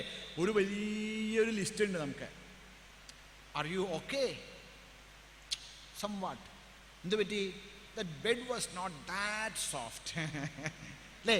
നമ്മുടെ ജീവിതത്തിൻ്റെ നമ്മൾ ആലോചിച്ച് നോക്കൂ, നമ്മുടെ കാര്യം ഒന്ന് ആലോചിച്ച് നോക്കൂ. നമുക്കൊന്ന് സന്തോഷമായിരിക്കണമെങ്കിൽ എത്രയെത്ര കാര്യങ്ങളെ, എത്രയെത്ര വസ്തുക്കളെ, എത്രയെത്ര വിഷയങ്ങളെ, എത്രയെത്ര വ്യക്തികളെ ആശ്രയിച്ചിട്ടാണ് നമ്മുടെ സന്തോഷം. ഇതിനെയാണ് രാഗം എന്ന് പറയാം. എന്താ രാഗം ചേർത്തം? കളറിങ് എന്നർത്ഥം. രാഗം ചെയ്യുന്ന സംസ്കൃതത്തിൽ എന്താ അർത്ഥം? കളർ, പെയിന്റ് എന്നാണ് അർത്ഥം. കളർ ചെയ്യുക. നമ്മൾ എന്ത് ചെയ്യാണ്? നമ്മൾ നമ്മുടെ മനസ്സിനെ കളർ ചെയ്യുക. എങ്ങനെയാണ് കളർ ചെയ്യുന്നത്? എനിക്ക് സുഖമാവണമെങ്കിൽ ഒരു വലിയ ലിസ്റ്റ് ഉണ്ടാക്കുകയാണ്. എന്നിട്ട് നമ്മൾ എന്ത് ചെയ്യും? നമ്മുടെ മനസ്സിനെ കളർ ചെയ്തു. എന്നിട്ട് പറയാണ്, ഇങ്ങനെയൊക്കെ ഉണ്ടായാൽ എനിക്ക് സുഖമുണ്ടാകാം. ഉണ്ടാവണം എന്നില്ല കേട്ടോ. ഇതെല്ലാം ഇരുന്നാലും നമുക്ക് അതൃപ്തിയാണ്. എല്ലാം ശരിയായിരുന്നാലും സുഖമൊന്നും ഉണ്ടാവണമെന്നില്ല. പക്ഷെ നമ്മൾ സ്വയം കളർ ചെയ്തു ഇങ്ങനെയൊക്കെ ഉണ്ടായാൽ. അതിനാണ് രാഗം എന്ന് പറയാം. ഇനി ഇതിൻ്റെ ഓപ്പോസിറ്റാണ് എന്ത്? ദ്വേഷം, അല്ലേ? നമുക്ക് രണ്ടേ ഉള്ളൂ. ഒന്നെങ്കിൽ ഇഷ്ടപ്പെടും, ഒന്നെങ്കിൽ നക്കിക്കൊല്ലും, അല്ലെങ്കിൽ കടിച്ചു കൊല്ലും, എന്തായാലും കൊല്ലും. ഒന്നെങ്കിൽ സ്നേഹം കൊണ്ട് അങ്ങടെ മനുഷ്യനെ ഇല്ലാണ്ടാക്കും, അല്ലെങ്കിലോ ക്രോധം കൊണ്ട് ഇല്ലാണ്ടാക്കും അല്ലേ. രാഗദ്വേഷങ്ങളെയാണ് എന്ത് പറയുന്നത്, ഈ മധുകൈടഭന്മാർ എന്ന് പറയുക.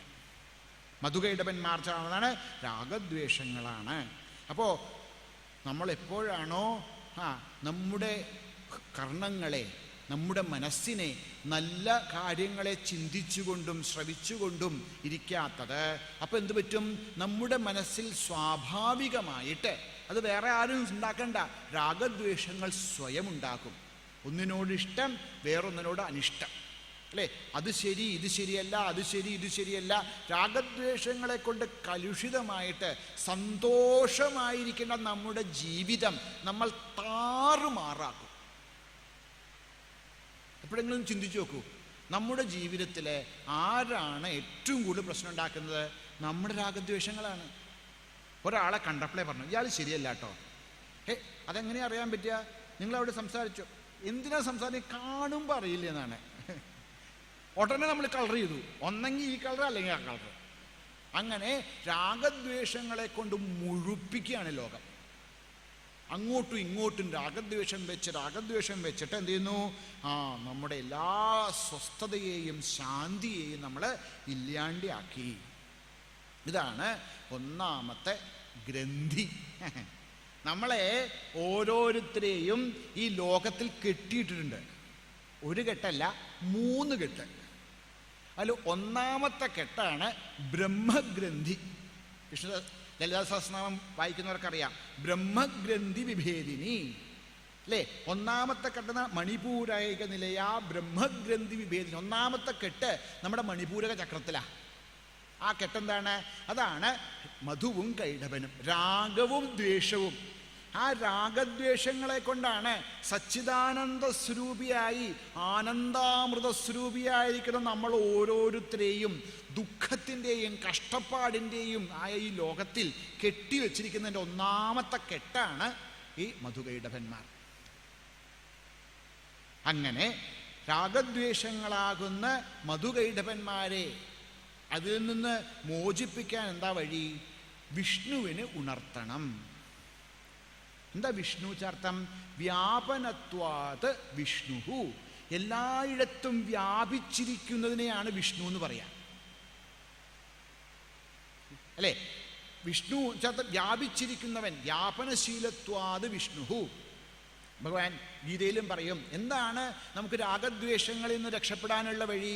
ഭഗവാൻ പറയാണ്, വിദ്യാവിനയ സമ്പന്നേ ബ്രാഹ്മണേ ഗവി ഹസ്തിനി ശുനി ചൈവ സ്വപാകേച പണ്ഡിതാഹ സമദർശിനഃ.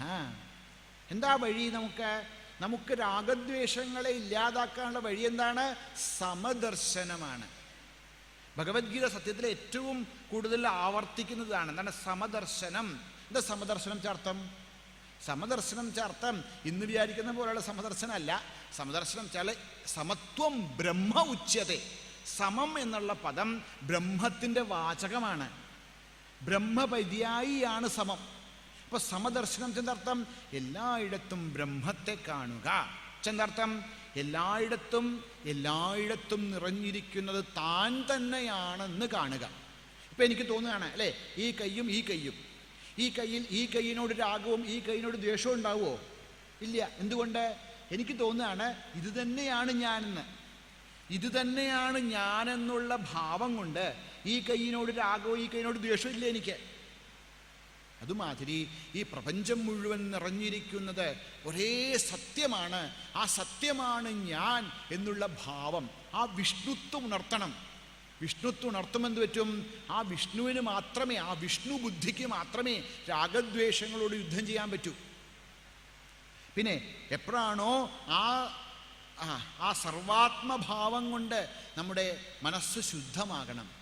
ആ സർവാത്മഭാവം കൊണ്ട്, വിഷ്ണുഭാവം കൊണ്ട് ശുദ്ധമായ നമ്മുടെ മനസ്സാണ് ശ്രീ മഹാവിഷ്ണുവിൻ്റെ തൃത്തുടയായിരിക്കുന്നത്. ശുദ്ധമായ നമ്മുടെ മനസ്സ്, ആ മനസ്സാണ് ഭഗവാന്റെ തൃത്തുട. ആ തൃത്തുടയിൽ എന്ത് ചെയ്യണം? രാഗദ്വേഷങ്ങളെ വെക്കണം. എന്നിട്ടോ സുദർശന ചക്രം കൊണ്ട് അവരുടെ കഴുത്തു മുറിക്കണം എന്നാണ്. എന്താ സുദർശനം? സമ്യക് ദർശനം. ഇതൊക്കെ വെറുതെ പേരിട്ടിരിക്കുകയല്ല. ഭഗവാന്റെ ചക്രത്തിൻ്റെ പേര് സുദർശനം. എന്താ സുദർശനം? ദുഷ്ടനായിക്കൂടെ? അതിനൊക്കെ ഒരു പേരിട്ടിരിക്കുന്നത് ഒരു കാര്യം നമ്മളെ ബോധിപ്പിക്കാൻ വേണ്ടിയിട്ടാ. എന്താ സുദർശനം? സമ്യക്കാകുന്ന ദർശനം. അതാണ് സുദർശനം. എന്താ സമ്യക്കാകുന്ന ദർശനം? എന്താണ് യഥാർത്ഥമായിരിക്കുന്ന ദർശനം? സമ്യക് സുദർശനം ചില ഇൻറ്റ്യൂറ്റീവ് നോളേജ് എന്ന് ഇംഗ്ലീഷിൽ പറയുന്നതാണ് അല്ലേ? എന്താണ് സുദർശനം ചേർത്തം? എല്ലാത്തിൻ്റെയും ഉള്ളിലും അതിന് പരമുമായിരിക്കുന്ന സത്യത്തിൻ്റെ സാക്ഷാത് ബുദ്ധിയാണ് സുദർശനം എന്ന് പറയുന്നത്.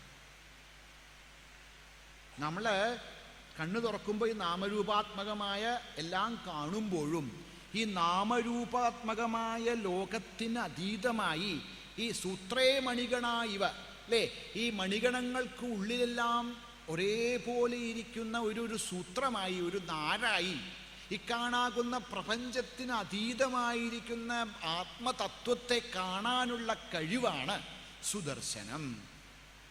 ആ സുദർശനം കൊണ്ട് എന്ത് ചെയ്യണം?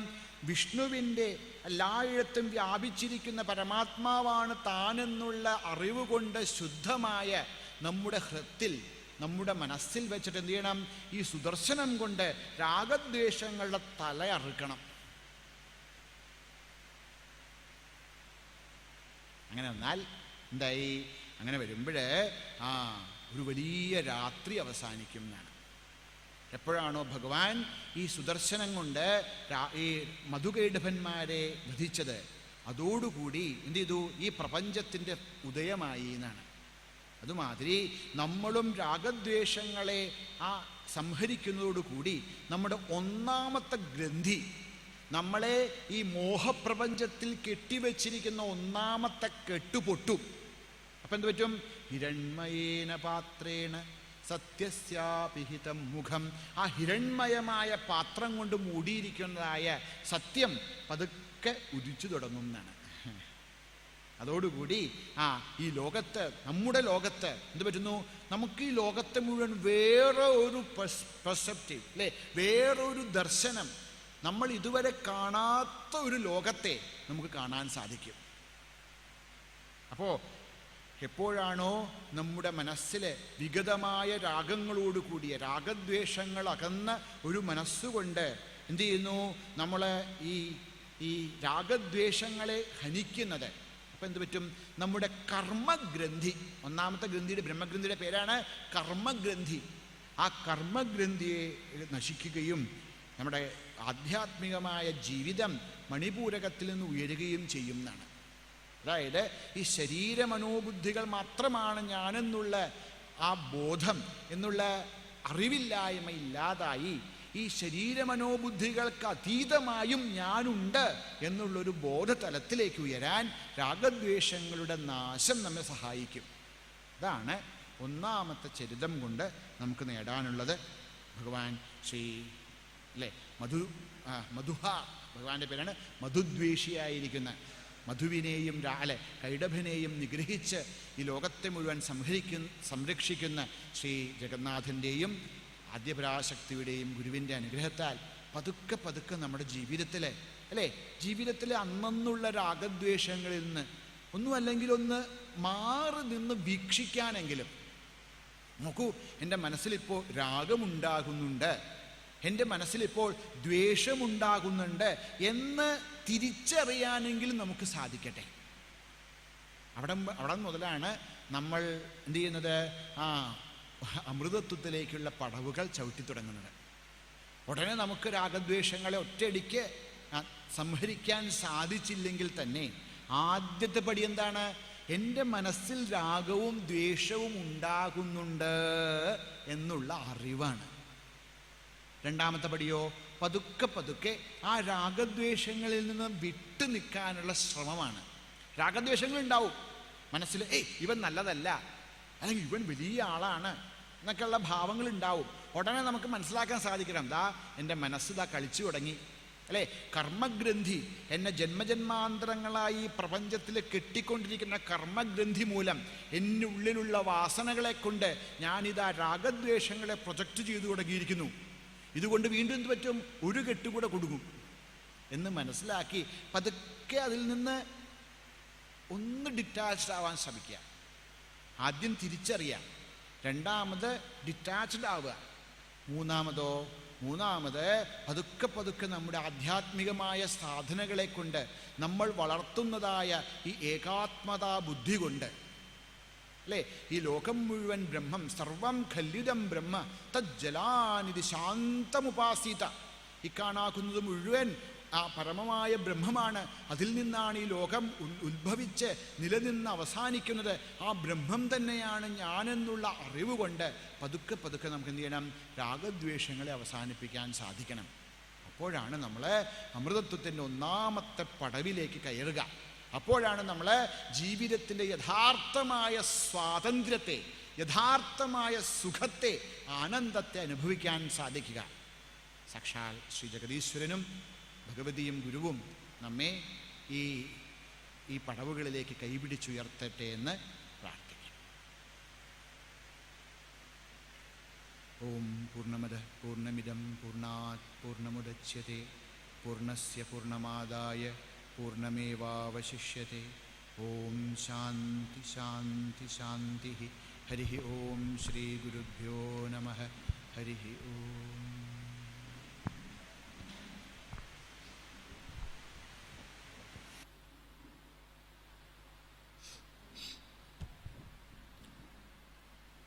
ഹരി ഓം.